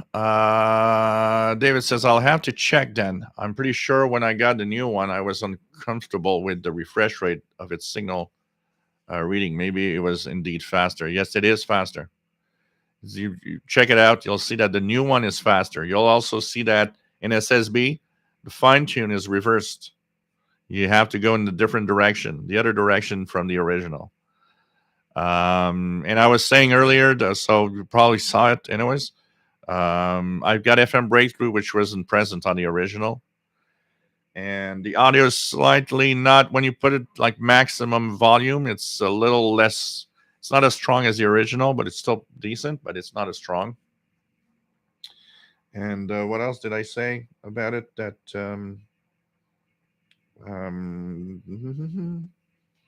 that's pretty much it. The colored display, of course, different color display. So Jim Gordon, great to see many people participating in the chat tonight. Yes, pretty cool. Matt says, I thought that was the dreaded Hey Guys, but it's a different Hey Guys. So I'm going to have a Grundig satellite in 100. And that's going to be really nice. Really nice. So I'll call him later tonight or tomorrow during the day. Mike WX50 loves his satellite 800. So I'll be adding that to my collection. I can't wait. This is going to be a lot of fun. Kevin says, now Dex is sexy radio. Sorry, girls.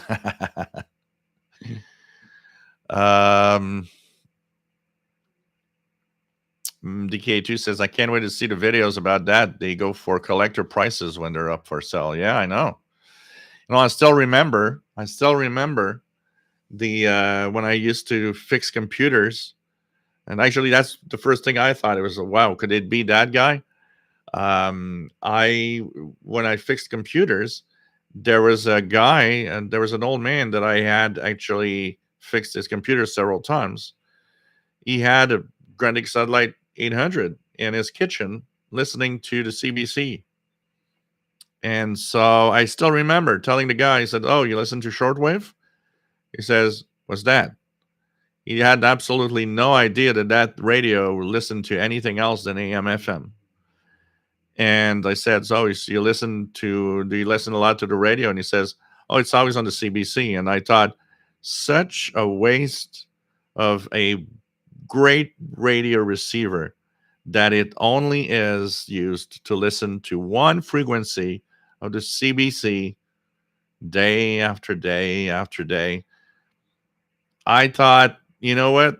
I could exchange that with a great AM FM radio that you'll be able to use. And at least I would use it for what it actually is made for. So according to his email, his dad purchased this radio, this Grundig Satellite 800 in 2002, and that it is in great condition. So I guess maybe by next week we could possibly have that on the show. Maybe next week it'll be here next to me and we'll talk about it. I can't wait to put my hands on that for sure. Others out of Crafter's Kitchen says, Gilles, you will love the Grundig Satellite 800, really the last of the large true Grundigs. Although built by Texan, it's great on the MLE 30 and sync detect is great. Awesome sound quality. This is going to be cool. Mike WX50 got lucky. He got on eBay for $200, which I thought was a price I couldn't pass up. Yeah, I got to say that, it has so good, such good reviews in general that it's going to be nice. Robert Cross didn't get the time to restring his satellite 6001. Must make a start. Yep, you got to do it. MDK2 says, yeah, that's like having a sports car and only running errands with it. Yeah, pretty much. It was like I was so sad to see that radio was doing only one thing, listening to a CBC FM signal. It's like, come on, you can do so much more with this. And, you look at it and it's like, wow, it's such a great radio. Like having a Porsche and driving it to church and back only. It's there's a mod to replace the speaker on the Grundig Millennium 800. It sounds good already. Okay, it's gonna be cool. It's gonna be really, really cool. I can tell you that. John Beckham, how about a surprise station interval signal before you leave today? Maybe we could do a little bit of.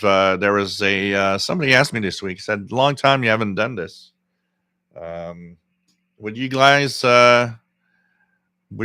like me to do a little bit of good old interval signals and old shortwave recordings? How about that as before we leave today. David, also because they're chuffing when tuning, I prefer to park my D808 on the frequency where I know it's pulling the signal well, even if weak. Due to this, I haven't used the SSB on my AC data much. Yeah. Although on SSB, it's not as bad. There's if you tune only at 1 kilohertz rate, the chuffing isn't too bad. It's really horrible. It's more on the on when you're trying to jump 5 kilohertz at a time. Oh, that's the other thing also, David. When you press the SSB button on the new one, you'll see that the time it takes to go to SSB is much slower on the new one than on the old one.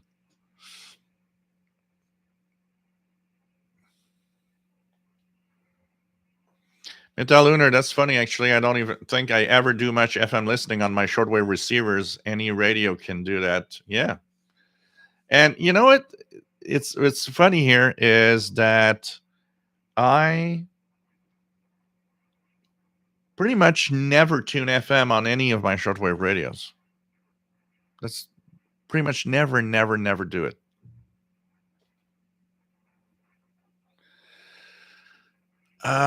Yes. Always love interval signals. Yes, please. Yes, please. Ricky says propagation from Asia on high frequencies has improved a lot since this morning. I appear to be hearing China Radio International in Spanish on 17880 from China. Wow, cool. So, okay, let's. I'm going to put my headphones. Satellite 800, a great FM receiver.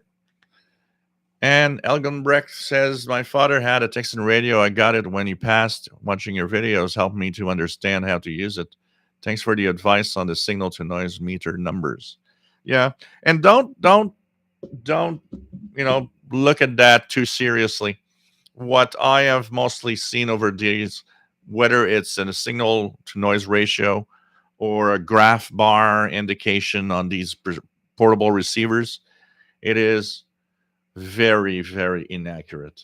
You can't really assess a signal level with that. The real assessment of a signal level will probably be in your listening. How with your ears, how good is the signal? Is a better indication than most of these bar graphs and signal level indication. Actually, on my radios, I never leave the signal to noise ratio. I prefer having a clock displayed there because with the clock and UTC time, at least I always know what time it is and what stations I might be listening to. For sure. Ray Boyle in the UK, the Free View DTV service has a subsection purely dedicated to radio. RGA Dakota, I've been hearing a lot of 18970 from China lately, very clearly. Yeah, at some time of day. The other day, actually, I did the. It definitely was interesting to see all the CNR1 jammers that were like 20, 30, 40 kilohertz apart. All the way, like I started tuning from like 12,000 kilohertz up. Man, there were so many of them. First thing I thought is, how many transmitters does China have? It's just crazy the amount of signals that were there. All, of course, with the same programming.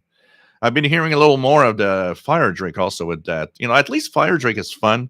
I actually like to sit on a Fire Drake frequency.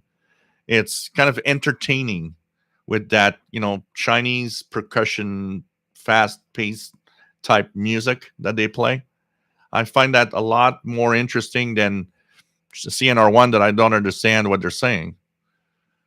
But of course, I would guess that CNR1 is more of it can, if they get blamed for jamming, they could always say, well, we're not jamming. We're just, using CNR1. We have different frequencies of shortwave for CNR1. That kind of, goes better than saying, well, Fire Drake, that sounds more like a real jammer. But honestly, I like fire drake. If I hear a fire drake, sometimes I'll just leave it in there and listen to it for a while, or until it drops off. Often it drops off like at the top of the hour or stuff. Find it kind of cool, you know. Um, 14375. Picking up 14375, which is HM01 from Cuba. Let me just go because I'm going to put my headphones on.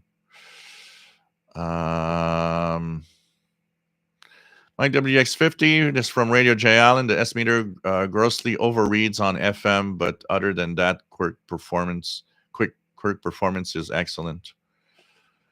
Richard Wagner picking up a wideband noise from 15450 to 15500. Yeah, there's a radar. Radars. Look at that. Let's change the span here to 100 kilohertz. And you can see it here. Look at all the spots that show up from here. This is a radar signal.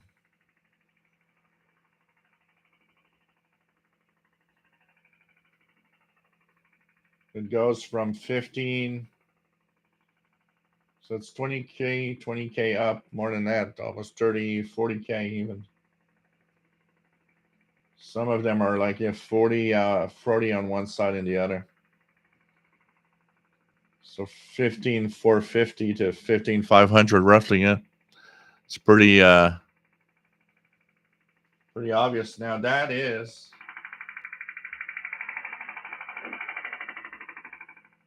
hope it doesn't stay there too long. This is definitely going to interfere with LRA 36.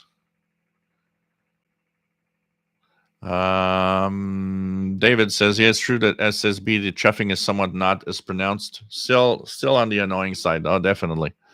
You know, these radios, what I do, David, I just punch in the frequencies. I never tune with the knob. If I'm going to tune with the knob, I'm going to use a Texan 990 or 501 or any radio I own that doesn't mute when you tune. Definitely. On most of these radios, like the D808, what I'll do is just punching frequencies that I want to listen to, and that's it. Have a great dinner, VT Radio.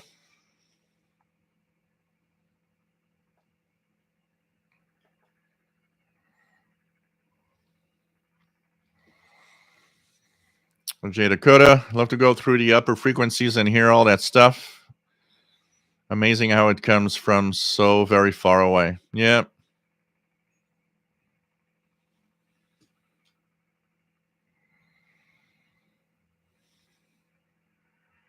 There we go. Radar just gone. Matt says, I guess they made a permanent frequency change. It used to be that they were on 17,480. Yeah. Which I guess means that they are really using it.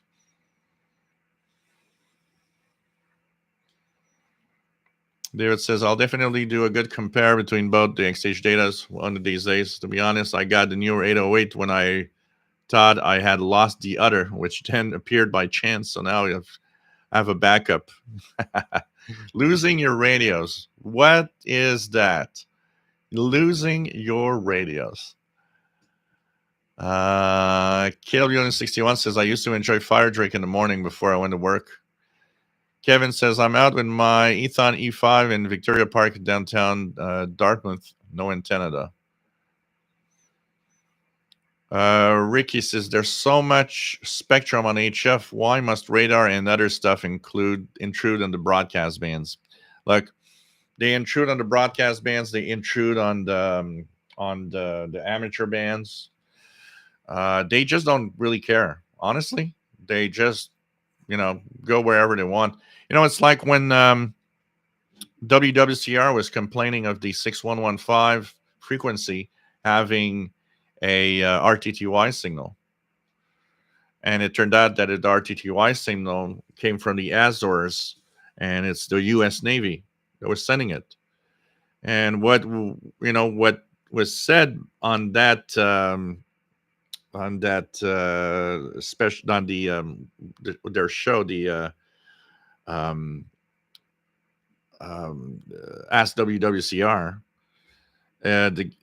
First thing they said is, there's so much spectrum on shortwave. Why don't they choose a utility band where they can send their signal rather than just, it's like they just punch in a frequency and that's it. It's like they don't care. It's like maybe they're ignorant. That could be a lot of the cases of these signals intruding. It's that you use spectrum for some reason, like for example now was radar, but you are ignorant of what else is in that spectrum. So when you put on the radar, you might just not know and not think about the fact that there could be something else like a broadcast or an amateur band.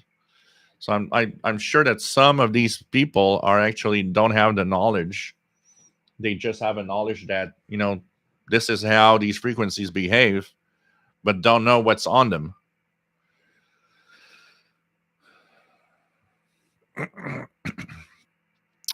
John, Tampa, Florida, nice to have you here. Arctic Circle, nice to have you on board. Says you got an 8 Celsius day and -8. So 66.5 degrees north. So nice to have you here, Arctic Circle. Well, here we're summer almost. It's 70 Fahrenheit, even more now. If I look outside, we're about at 74, 75 Fahrenheit, 23, 24 Celsius.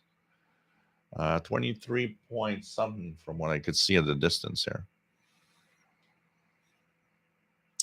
Doug Smith, with what's going with Taiwan, do they have a English broadcast we can hear in North America? You talk about Taiwan or China?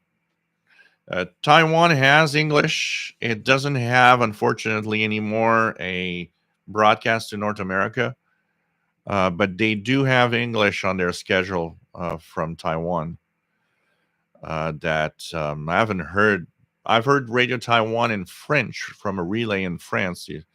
I don't know if they still use it, but I haven't heard Radio Taiwan in English in a long, long time.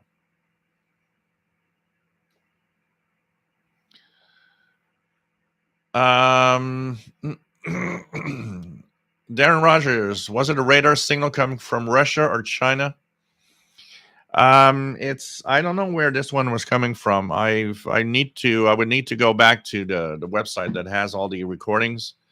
Because there's radars coming from all over the place. There's some coming from Australia, some are coming from Russia, some are coming from the United Kingdom, some are coming from Cyprus. And some, of course, are from China. So I'm not sure this one where it was from. I would, by its strength and the way that it was, I would suggest that maybe it could be one from Cyprus or something like that. But I don't know. I don't know where it came from, this one.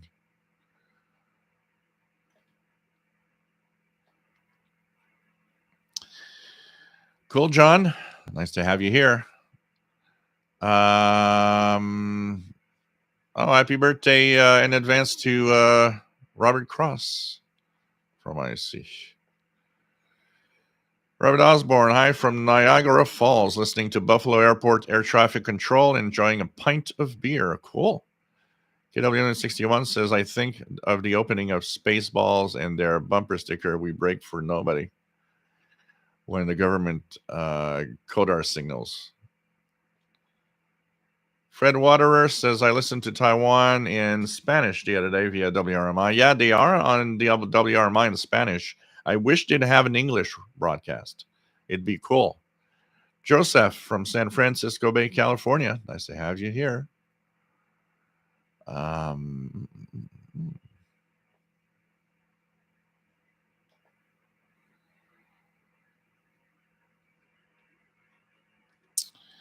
Matt says Radio Taiwan used to have an English broadcast that was quite copyable in North America, but they changed it about 5 or 6 years ago. Now I don't think any of their English broadcast reaches North America anymore. Yeah. It'd be fun if they, they do have Spanish. Maybe if we write to them, all of us, write to them and say, well, you got Spanish. Why don't you have English to North America via WRMI? That'd be cool. Marvin Mutz, nice to have you on board from the Japan Islands. And he says, we get Radio North Korea here. Yeah, probably easier there than here.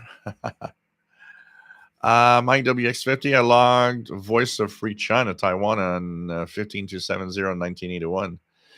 Yeah, I have several QSLs from Voice of Free China, which is the old name of a different era for Radio Taiwan. And they were actually using a relay. Voice of Free China was aired over what is WRMI today. But back then it was the family radio WIFR that owned the Okeechobee transmitter site, and they were using that relay to North America back in the 80s. So it's pretty cool. Arctic Circle, I have very good copy of LR836. Let's check it out a little bit more, but right now,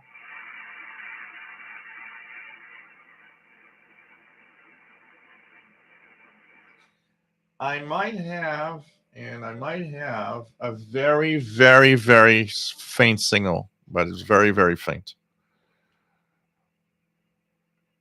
Matt says, listen to RTI. They followed with Mandarin without changing the beam, but CNR1 jamming would come on and cover it. The experience demonstrated to me how far China goes to jam what they don't like. Oh, yeah. Yeah. There was a, where did I see that? There was a talk about how if you switch frequencies, how fast a jammer comes on from China. And it's not a question of days. If you put a broadcast on a frequency, apparently in minutes, you will get a jammer on top of it if they don't want that broadcast. So it's apparently minutes. That means they have some type of listening station where they're monitoring everything on the bands to see if it's okay or should they jam it or not. Ricky, didn't Taiwan used to be relayed 5950? Yep, 5950, absolutely. By the Okeechobee transmitter side with WIFR. Yep, that was one of the frequencies for North America, 5950, back in the 80s. Absolutely, Ricky. Fred Waterer, if WRMI carried Taiwan in English, it would be coming full circle as Taiwan was carried by WIFR. Yep, definitely. Pretty cool.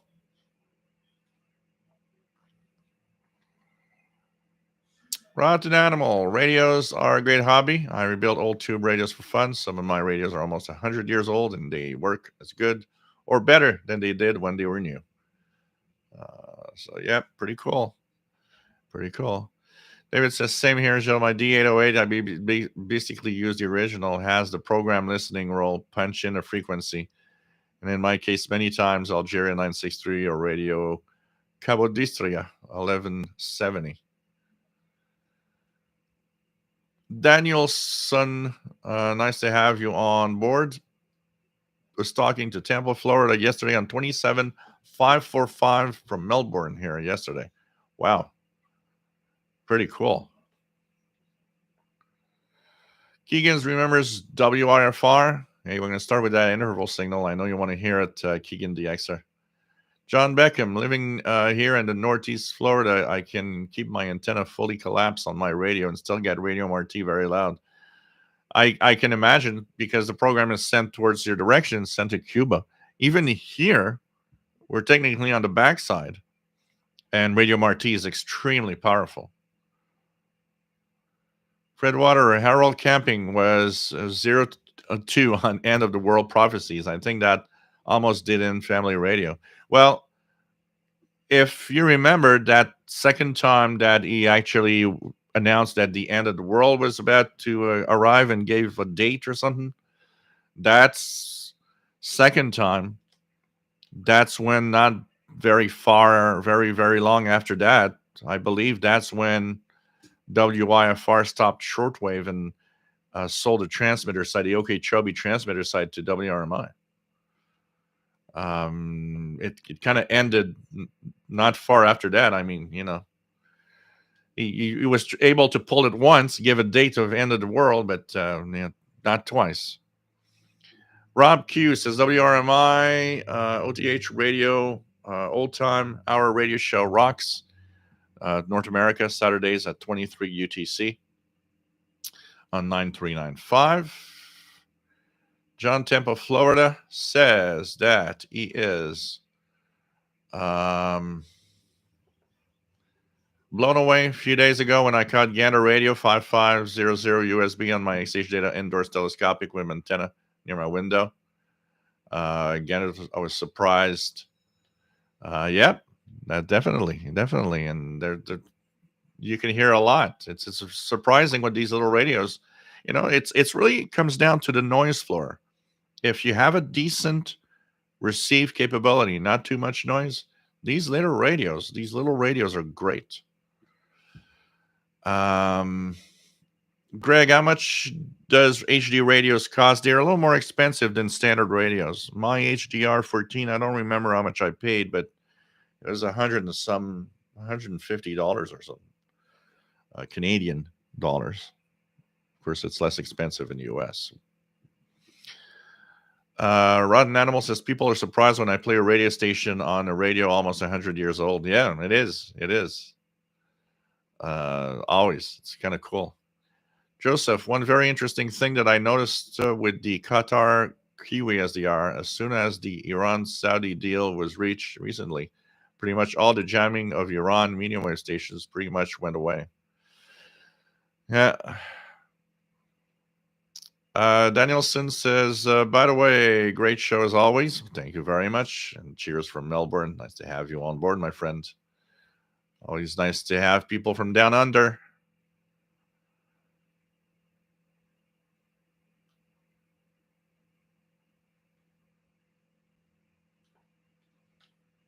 John Beckham, yeah, the 50C5 and 12BE6 tubes. Most of the American 5s that I got here have that.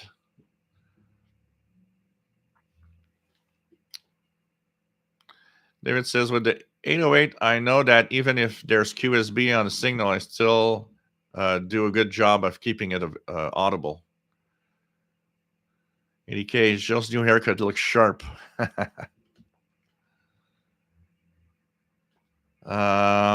Anything else? Robert Cross, I'm thinking about building an AM transmitter for DAB radios for my vintage radios.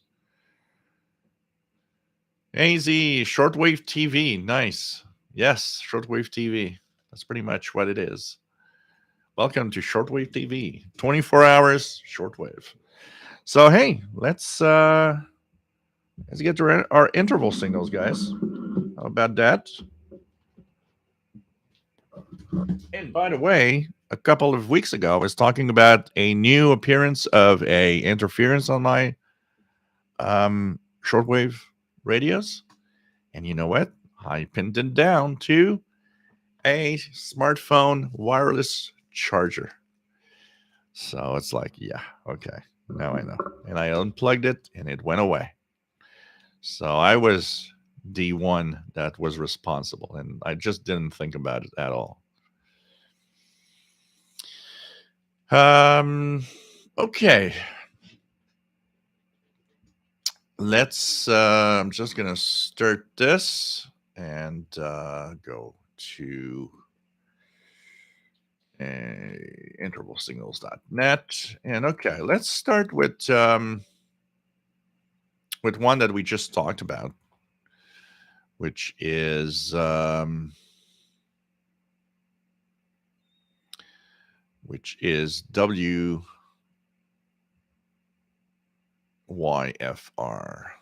USA. Whoops, not Uruguay, USA.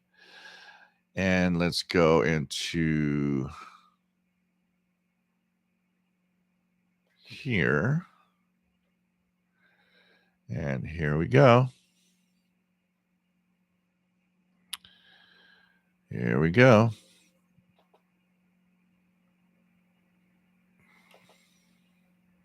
Oops. I'll need to do this. And here we go. No, this is not what I wanted. This is your family radio, international broadcast station, WYFR, Situate, Massachusetts, with production studios in... Oh, look at that. That's different. That's from 1976. It was a different interval signal back then. Okay, let's put something a little more recent. That's the one that we want to hear probably.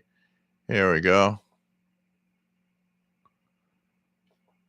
Sharing the gospel through sermon and song, this is Family Radio.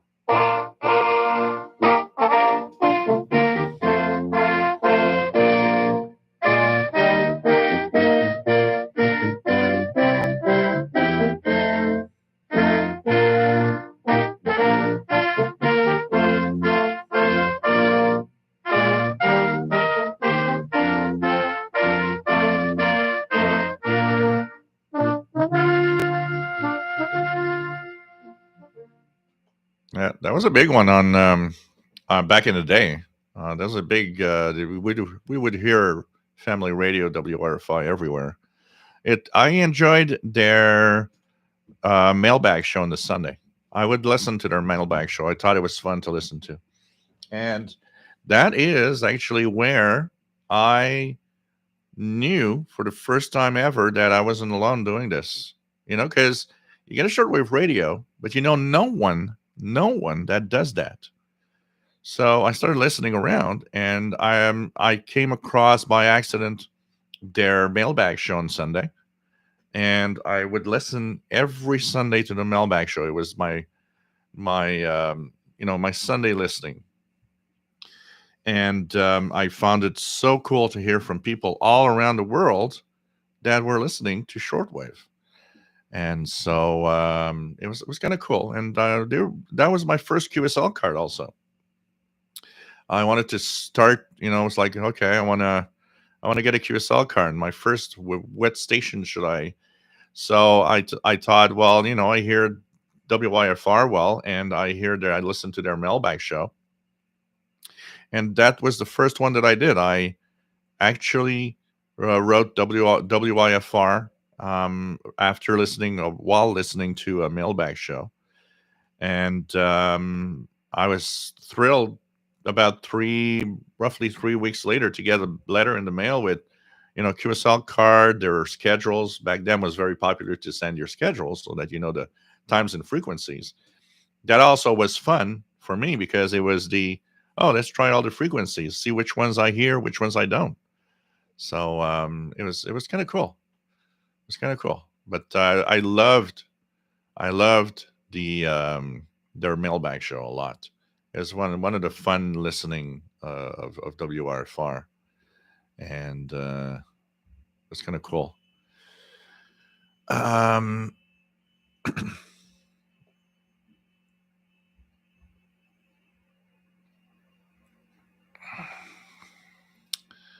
What else do we have here? So what else I bought the Curion Radio Shack HD radio at a Goodwill for $4, says Thomas Kitts. Great price. Michael says just on number one.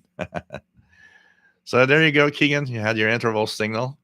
Fred Waterer says Jill unplugs the charger and says to it, "You aren't so smart now." Jeff King remembers in the mid 80s, visited WIFR. I just showed up hitchhiking from St. Louis. They gave me a grand tour. Very cool. Oh, that's cool.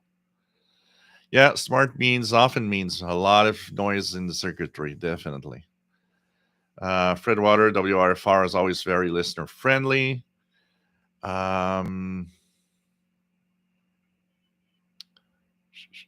Greg says, Joe, Tom's Radio Room show. He has the Grundig Satellite 800. I believe I've seen it there. Yeah. Archer's out of Crafter's Kitchen. WFR is still in business as a U.S. domestic broadcaster and has a network of American AM radio stations. Yeah, I came across, I think, an AM outlet while DXing at night on the medium wave band. So,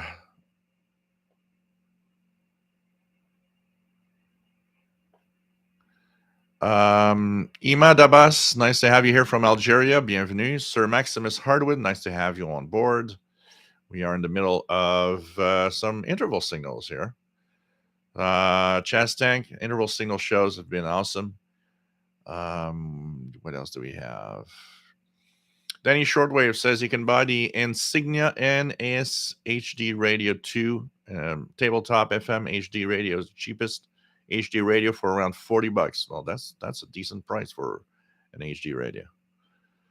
Bob Lewin, long ago, Radio Tirana, Moscow, and other bloc countries were what most shortwave listeners tuned into. Yep. Chaz Tank lost his internet, but he's back. John Beckham, I always liked the Radio Prague station interval signal. So let's go and tune to the old Radio Prague interval signal. So back when it was Czechoslovakia, because there was a day when instead of being Czechia or the Czech Republic, it was Czechoslovakia. So let's check this out. I just need to find. I'm going to make things a little bigger because I can't see here. Okay. So Czech Republic, Czechoslovakia. Here we go. So Radio Prague from 1985, and the interval signal is called Forward Left. So that was the name of their interval signal, Forward Left. And here we go with Radio Prague from the good old days of communism in Czechoslovakia. I don't think it's good old days for a lot of people back then, but it's good old days. Here we go.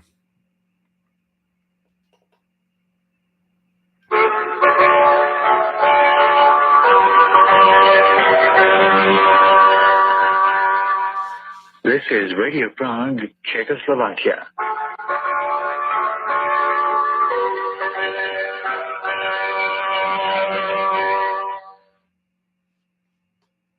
Let's play it again. Man, this brings me back to the good old days.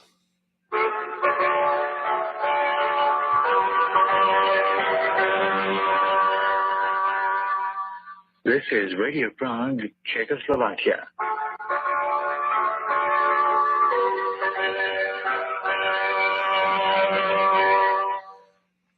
So that was the good old Radio Prague interval signal. Today they have a new one. If you listen to their relays on WRMI, they have a different interval signal today. Fred Waterer, Family Radio has an hour of Spanish daily at 07 UT on 9455. I thought I was hallucinating when I heard WRFI Family Radio interval signal. You know what? You just made me realize that I think I stumbled across it one day and was so surprised also. I was like, whoa, what's this? Bonsoir, whatever your name is. Shortwave Archive, I have to say Swiss Radio International was to be my favorite. So we're going to go to Swiss Radio International. How about that?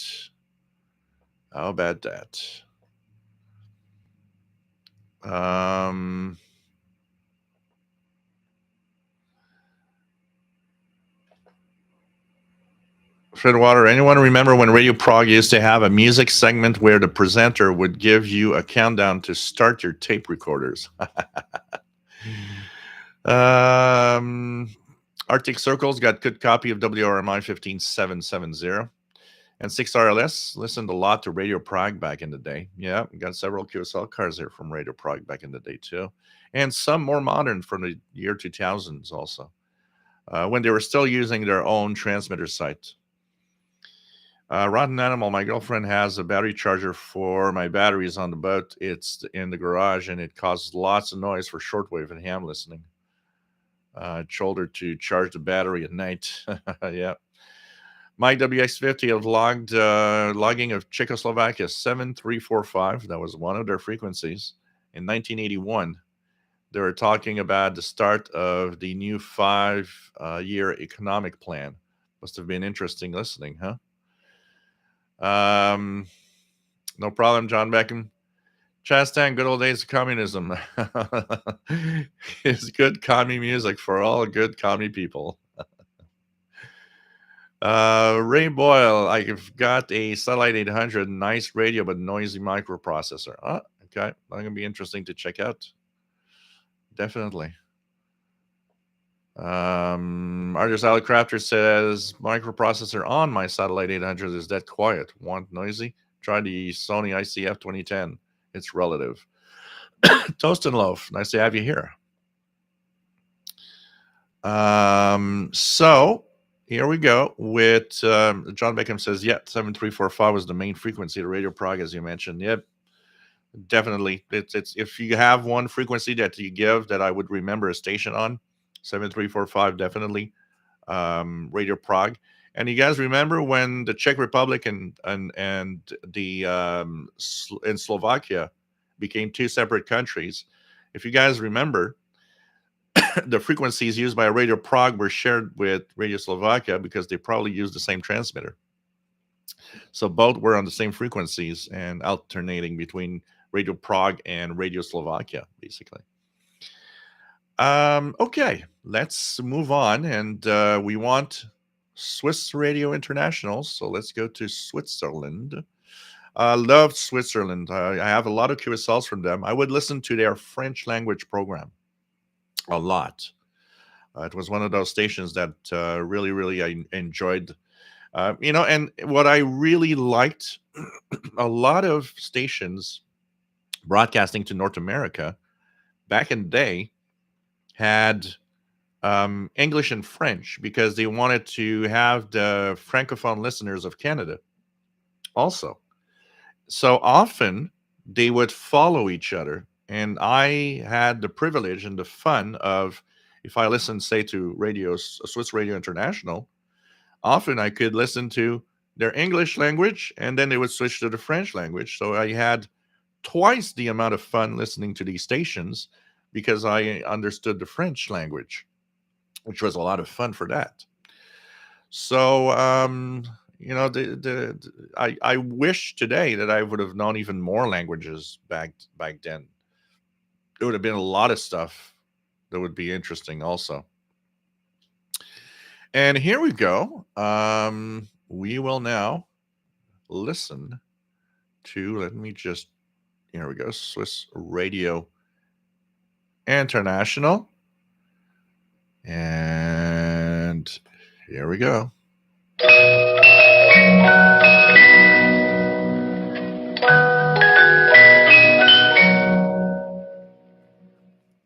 You're tuned to Swiss Radio International in Bern.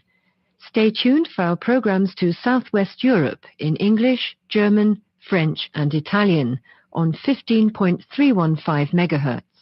Swiss Radio International.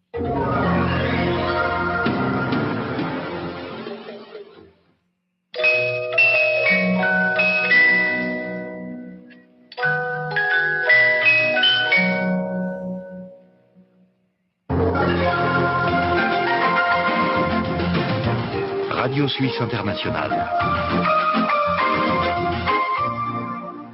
Le journal.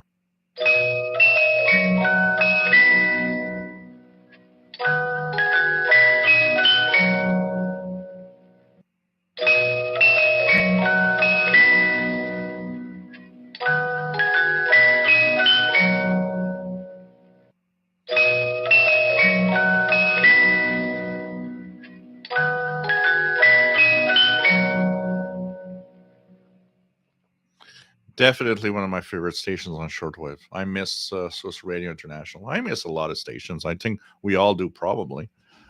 Swiss Radio International was one that I'd listened to a lot. I liked the programming. I remember they were extremely neutral in the reporting of their news and their programs, kind of not wanting to take any side on, the Eastern Bloc countries, communist, the USSR and the United States on the other side, on the Western country bloc. They tried to maintain a very neutral voice in there, which was giving it a different flavor of program than a lot of other stations. I remember that.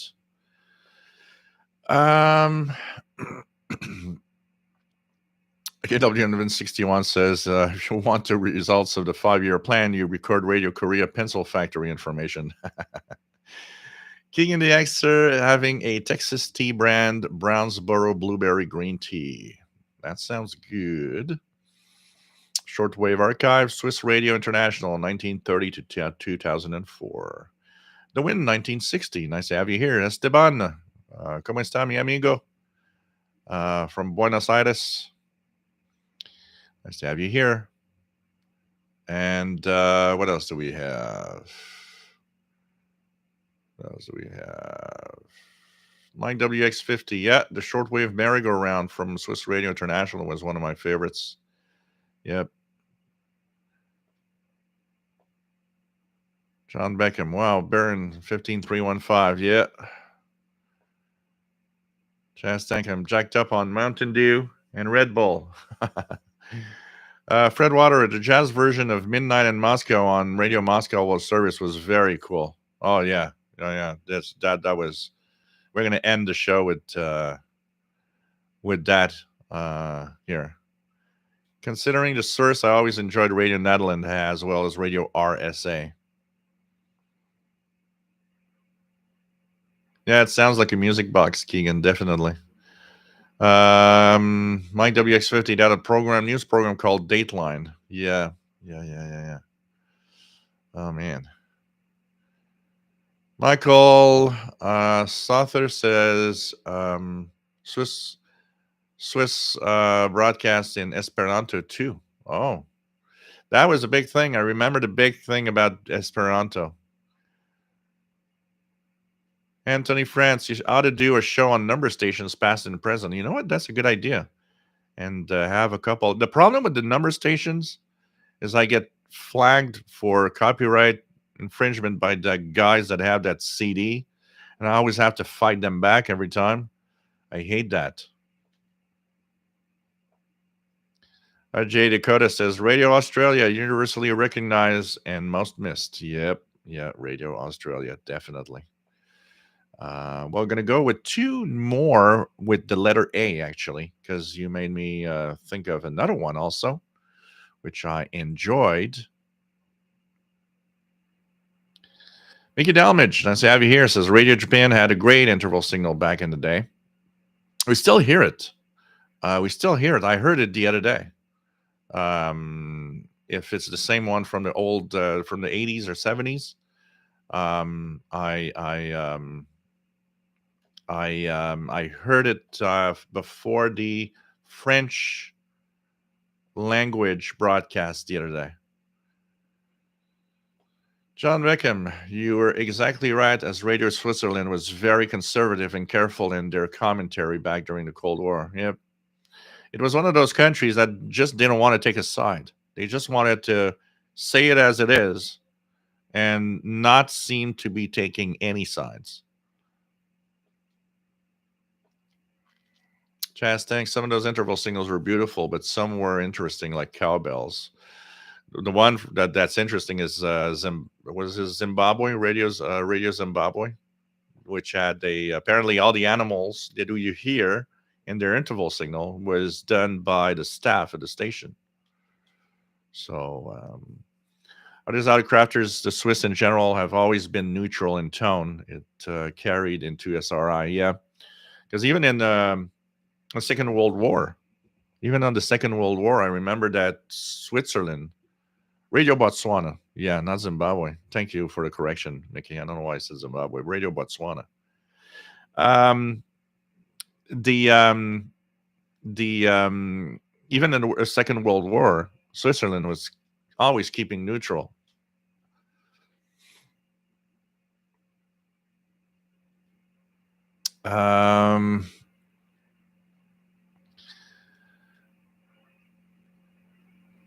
So, okay, let's just, I'm going to pause here. King and DX, I got a fever, and the only prescription is more cowbells. Yeah, that always reminds me of, like, disco music. I always laugh when I hear disco music. For one thing, is it's that time when whistles were musical instruments.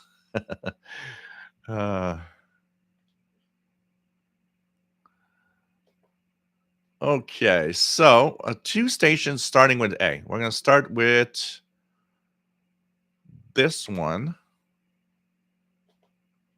which is from the good old days. I think this is the one I want. We'll see. Was that the one I wanted? No, that's not the one I wanted. But vintage 2000, could it be this one? No, that's not the one. I remember the one that I want. ORF shortwave. This one from, could it be this one? Oh, there's that one. Österreich auf Kurzwelle. There's one particularly that I actually remember hearing in the 80s, which was different. Radio Austria. Where did I get it?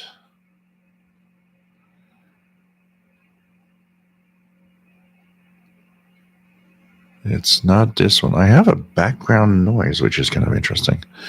Let me try to. What was it? I don't know if I can find it, but there's one particular one. It's a different one. There's one that was different, and I just don't know where. Oh, here's the one. That's the one I wanted. Österreich auf Kurzwelle.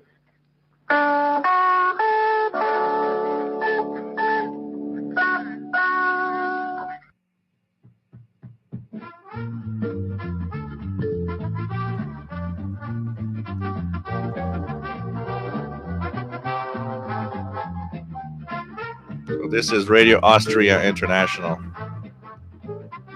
Man.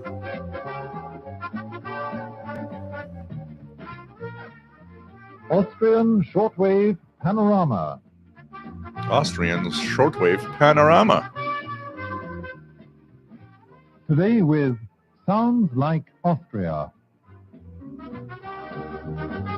Sounds like Austria. So that I liked. There you go. I remember this one. Listening to Shortwave.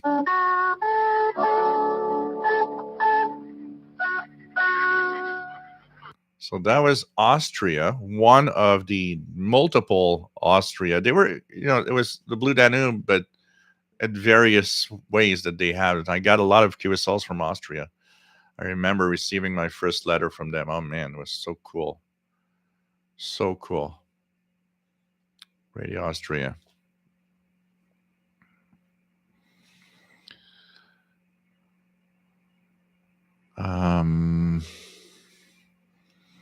RG Dakota, Happy Station Show from Tom Mayer, Radio Netherlands. It was also great.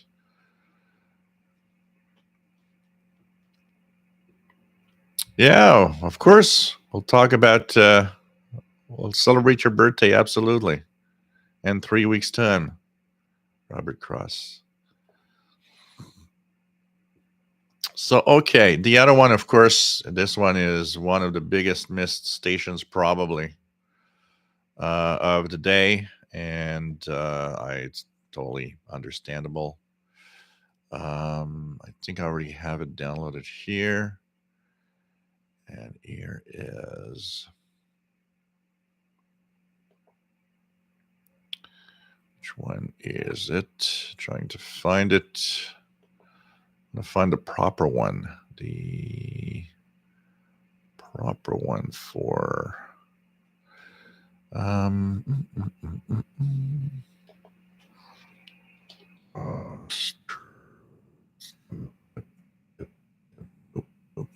Okay.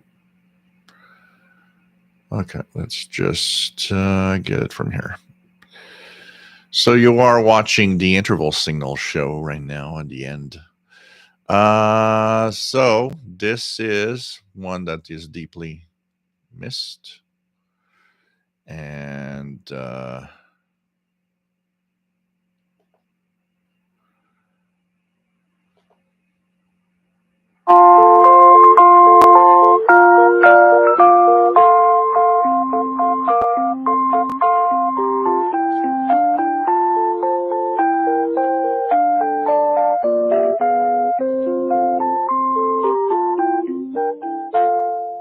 for me,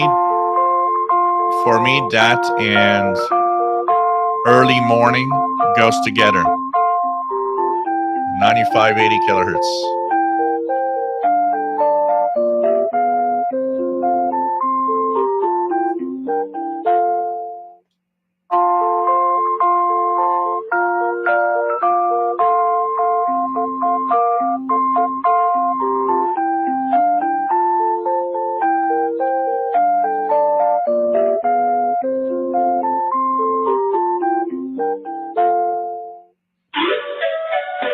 Across Asia and the Pacific, you're listening to Radio Australia.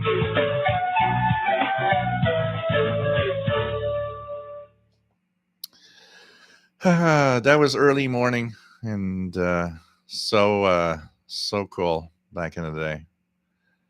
And man, so cool in the day. They are missed, definitely missed. Matt got to hear the station only when it's signed off forever, which is so sad. So sad. Let's continue here. I saw somebody, I think, that was asking for a few things. I want to see.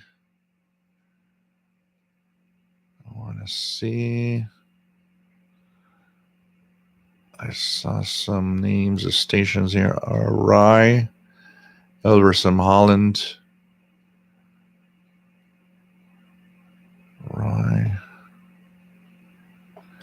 So,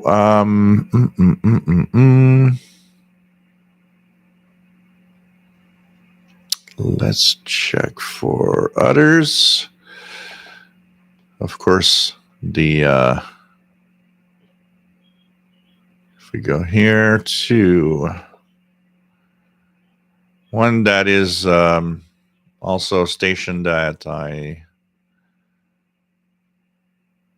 going to go here. So you guys, here we go. So here is a station that I listened quite a lot back in the day. They were one of those stations that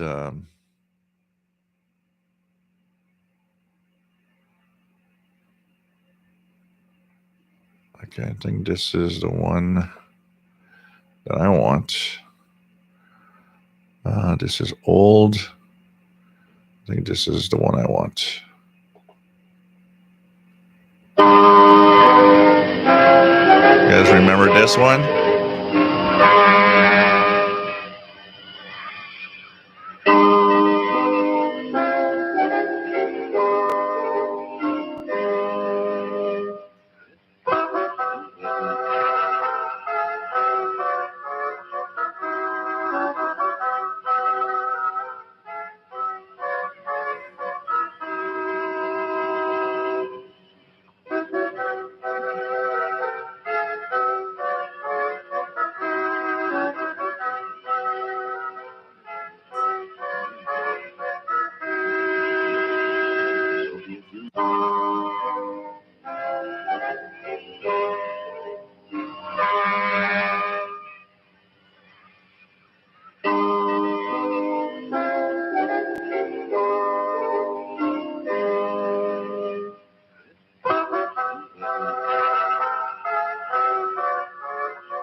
Yeah, Radio Sofia, which became Radio Bulgaria after.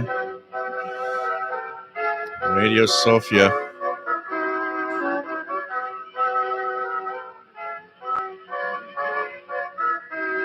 And this recording is from 1964. 1964 was this recording. Man. Oh, yeah, Radio Tirana. Back in the day. Back in the day.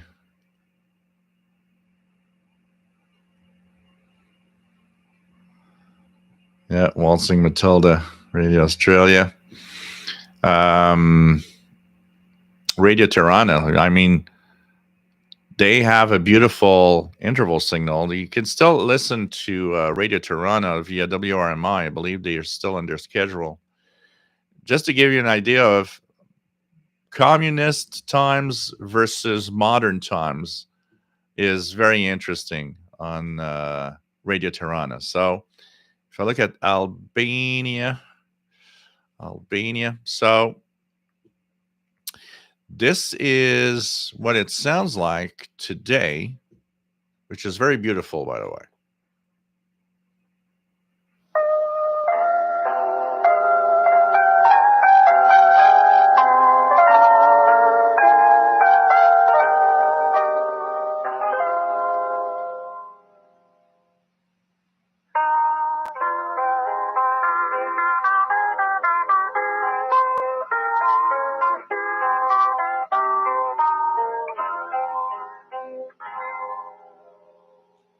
So that is the modern one. But back in the communist days, it sounds quite different.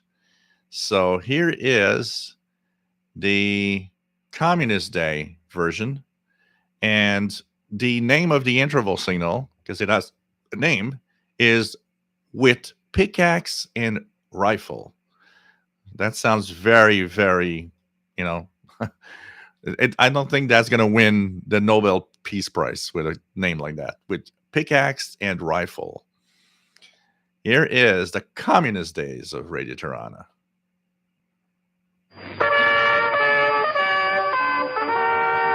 It's so harsh and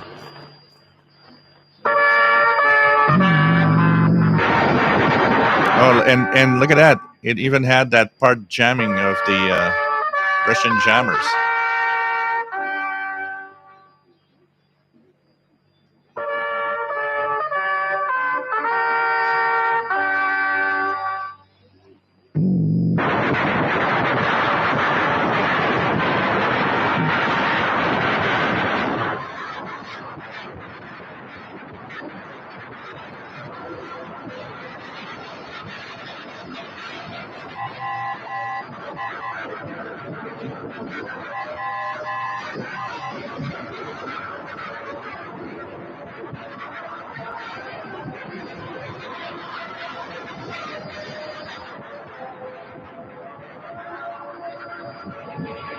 That noise that you're hearing over it, for those that weren't listening back in the day, that was the Russian jamming. So you heard kind of an ID with Morse code. You could actually ID back in the day what transmitter side it was, because each jammer had a Morse code ID. And it's funny that it's actually jamming Radio Tirana, which was very communist. So it's kind of very, very funny to hear that jammer there. It's really, really weird. Okay, let me just, I did something here that I can't undo. So I'm going to shut down the player, close player. There we go. Okay, so anyways, that was Radio Tirana, 2 different interval signals. And the one that is from the day is like so harsh. Pretty crazy.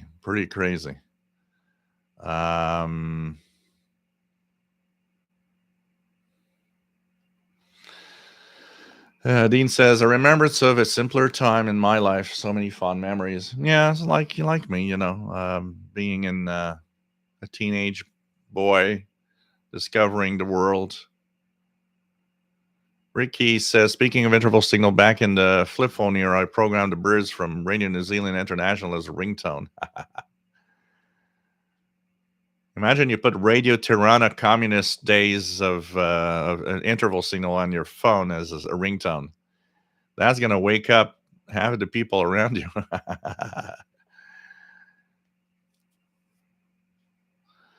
God.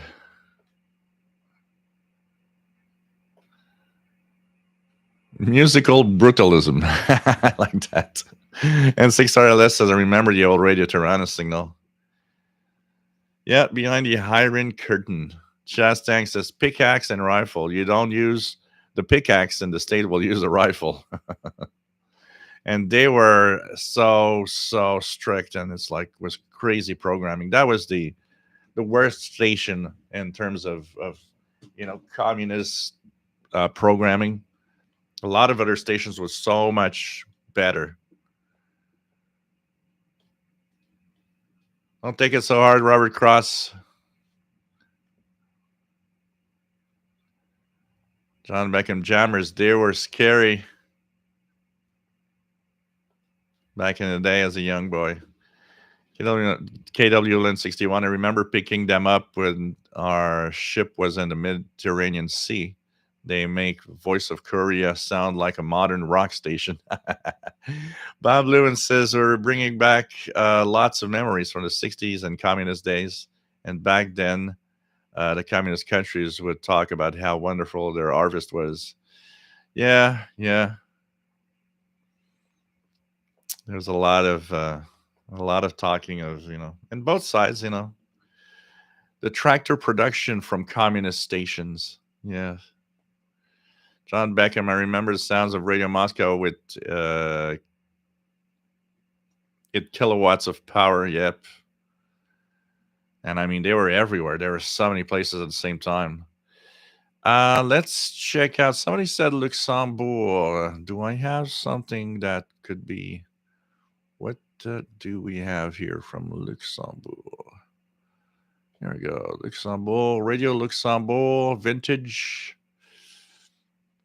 1976. Let's check it out. The best of everything on Radio Luxembourg. 205, 206, 207. Quality counts on The station of the sun, Radio Luxembourg. Everything's great on Luxembourg. So that's Radio Luxembourg that I have here. There's quite a few of them, so there are probably some other ones. 1977. How about this one?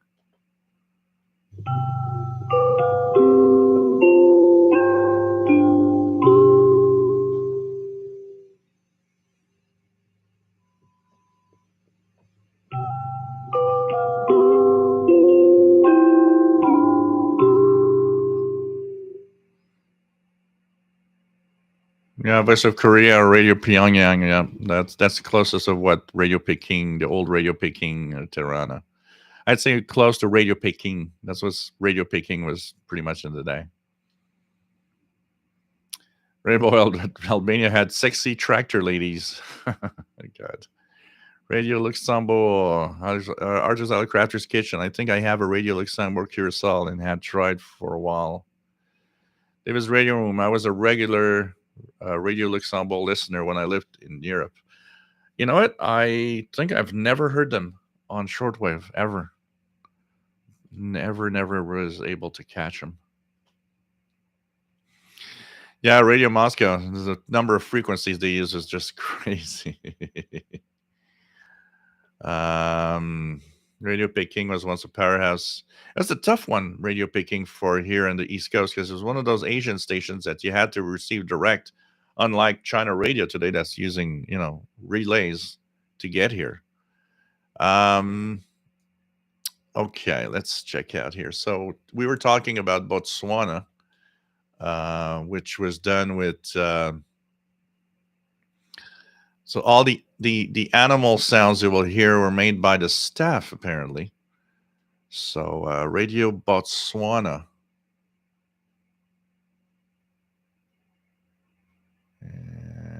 we go.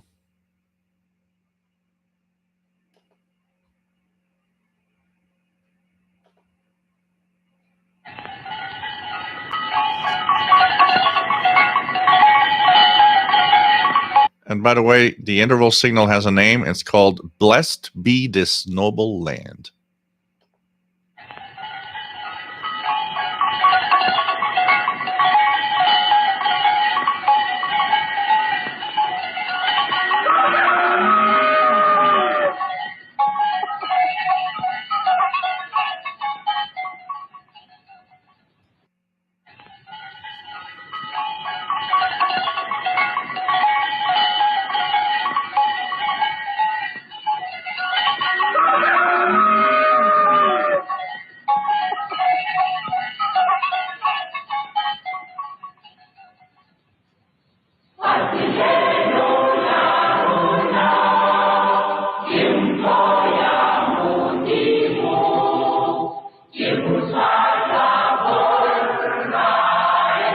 So this is very, very interesting. This one was interesting because it was so easy. You know, when you had a frequency of, or when Radio Botswana would get on the air, you know, you knew you were listening to Radio Botswana. The interval signal was just so, you know, different. And it's like, yeah, okay, I'm hearing the cows. I'm okay. I'm hearing all the animal farms, the farm animals, actually.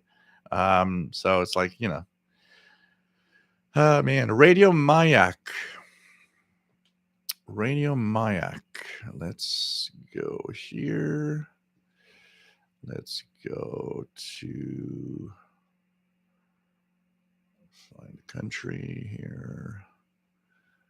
A little too far. And go into vintage. I believe I have to go to vintage. So let's go here. Oh, here we go. I think this is one. Okay, there's different. Okay. So here's one, which I believe says Radio Mayak. No, that's probably not what we want. I remember they had a distinct interval signal. Where can I get that? National, international. So let me just go here. Radio.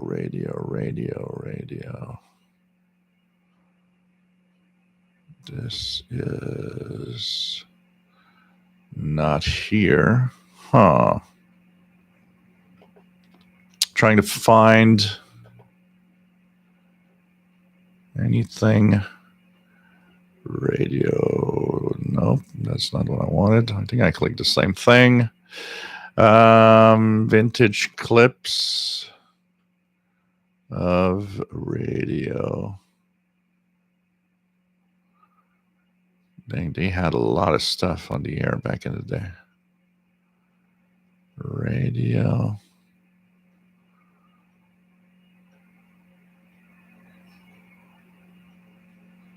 Don't think I have what exactly we are looking for, unfortunately. So I don't know what to choose. There's so much to choose that I just have no... Vintage clips, state and municipal broadcasters, yeah. I am there. Vintage clips. Radio, oh, here. Yeah, okay, thanks. I think I got it here. This one. 1982. That would be the one. Here we go. Thanks, Shortwave Archive.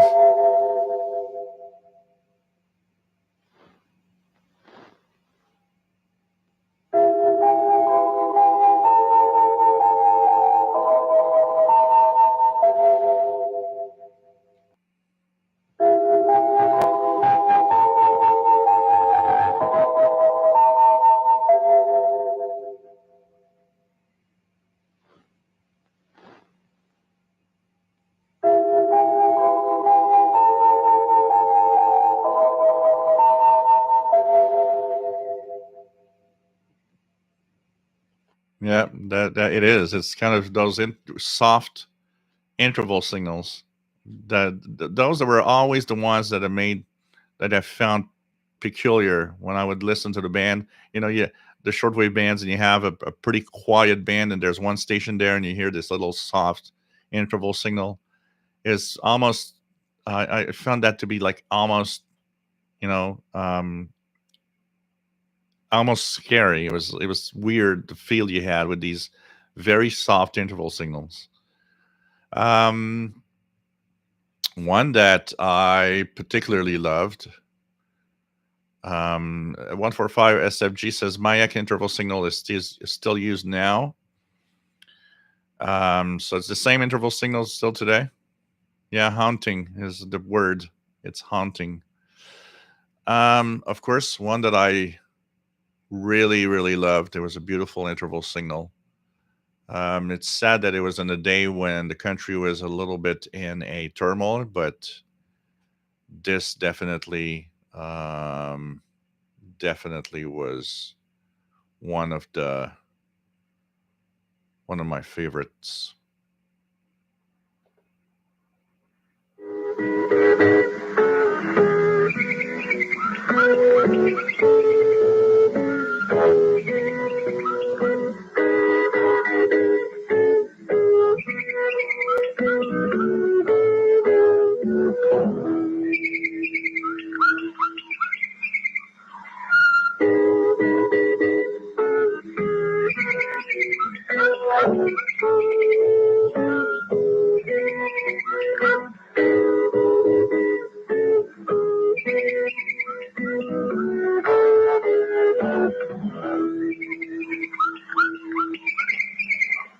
This is Radio RSA, the voice of South Africa from Johannesburg.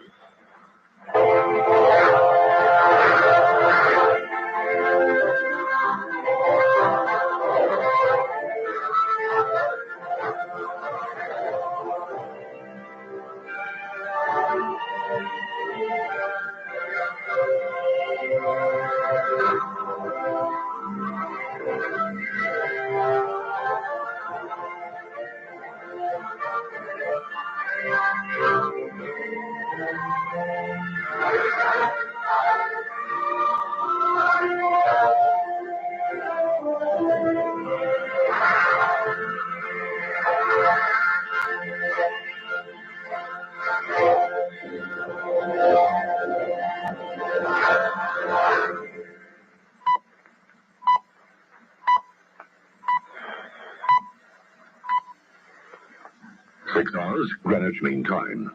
8 a.m. South African time. A very good morning to you from the voice of South Africa, Radio RSA. Calling West Africa on 25790 kilohertz in the 11-meter band, 21535 kilohertz in the 13-meter band, and 17780 kilohertz in the 16-meter band. I have, and it's the only QSL I have from an 11-meter band, but I have 25790 on a QSL card here, which is for me it's a prized QSL almost, because getting Radio South Africa, Radio RSA, was not that difficult. As you guys say, they had such a good signal that it was kind of easy to hear our Radio RSA. Still, I was amazed. I remember as a teenager being amazed that I was picking up something from South Africa here in Montreal. And so for me, that QSL is kind of a prized QSL, because there isn't that much, anything special about a QSL from Radio RSA. They were great QSLers. They would send you QSL cards all the time. But the fact that one of them that I have, because I have many of them, and by the way, they were beautiful. Radio RSA QSL cards were beautiful. It was like Radio Australia. You knew you would get a beautiful card. And I when I got the one with 25790 on it, that one is special for me. That one is very, very special, and it's really unique. And man, 25790. I remember listening to that in my summer vacation days. Man, this was that was cool. WRNO, back in the day when they were Rock of the World. USA commercial.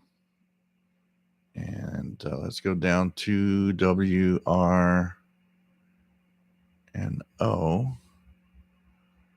Here we go. Vintage from 1982.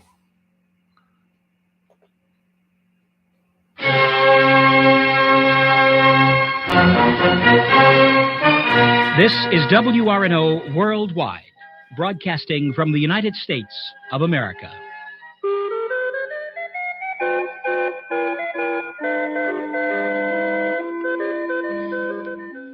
From way down yonder in New Orleans on the Mississippi Delta, the sound of the calliope aboard the steamboat Natchez tells you that you're listening to the Rock of the World, WRNO Worldwide, an international service of Gulf South Broadcasters.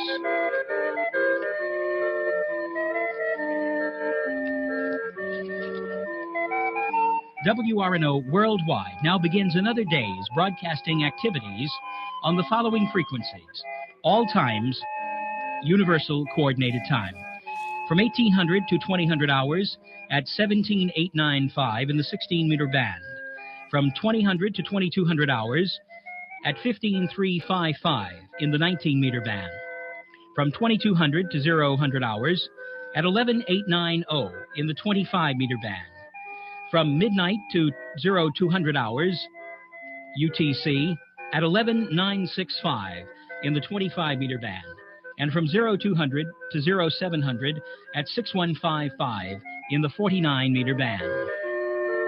From Bourbon Street, the French Quarter, home of Dixieland, this is the Rock of the World, WRNO Worldwide, now beginning its broadcast transmissions to Europe, North America, and the world.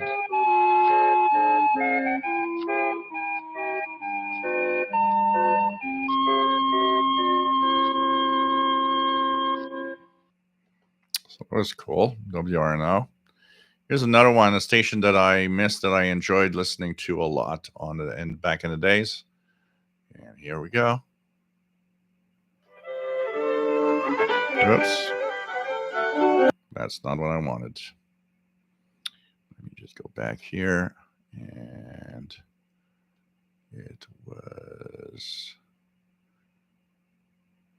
this one. There's one that is different. Is this one? Is this the one that I just downloaded? I think it just did. Yeah, that's the one. Here's the one I want. Here we go. Ta-da!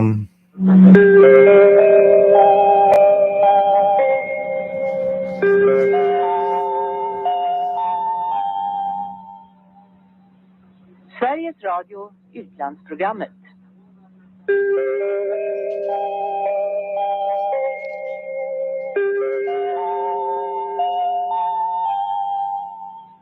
So Radio Sweden. Radio Sweden International. Yeah.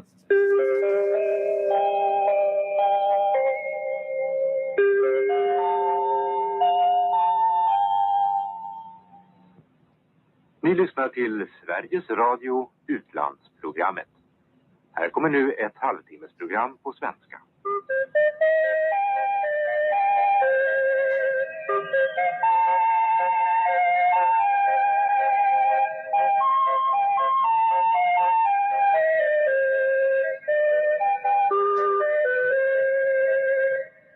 So that was Radio Sweden International.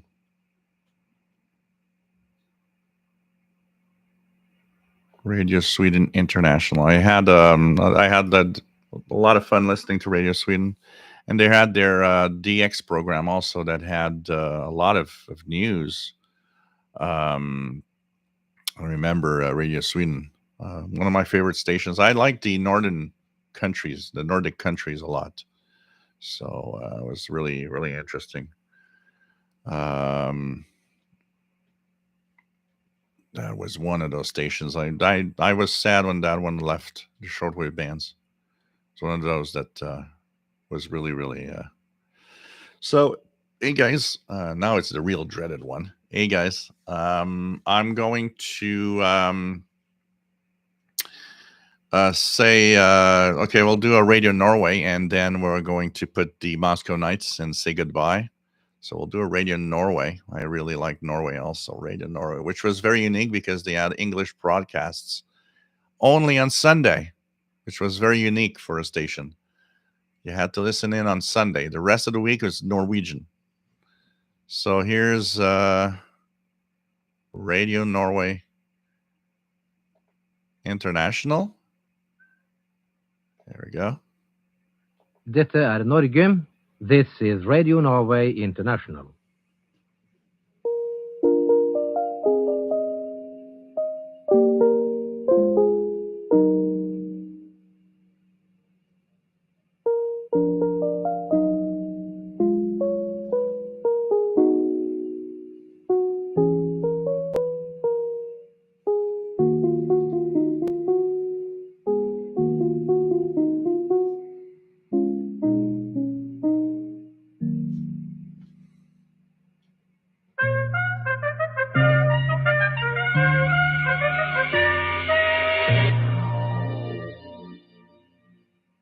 This is Radio Norway International. Dette Norge. So that was Radio Norway International. So, hey guys, I'm going to share. If you guys want to listen to more of the interval signals, this is where you get them. Pretty much everything is there. It's a great, great archive of interval signals. You have to search by country and search your stations, and everything from the past is in there. Intervalsignals.net. So, hey, thanks for being great fans of the show as usual. And here is the Moscow Nights. So, thanks, guys, for being great fans. Thanks for being here as usual. And see you next Saturday at 20 hours Universal Time. See you.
Thank you.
Take care, guys.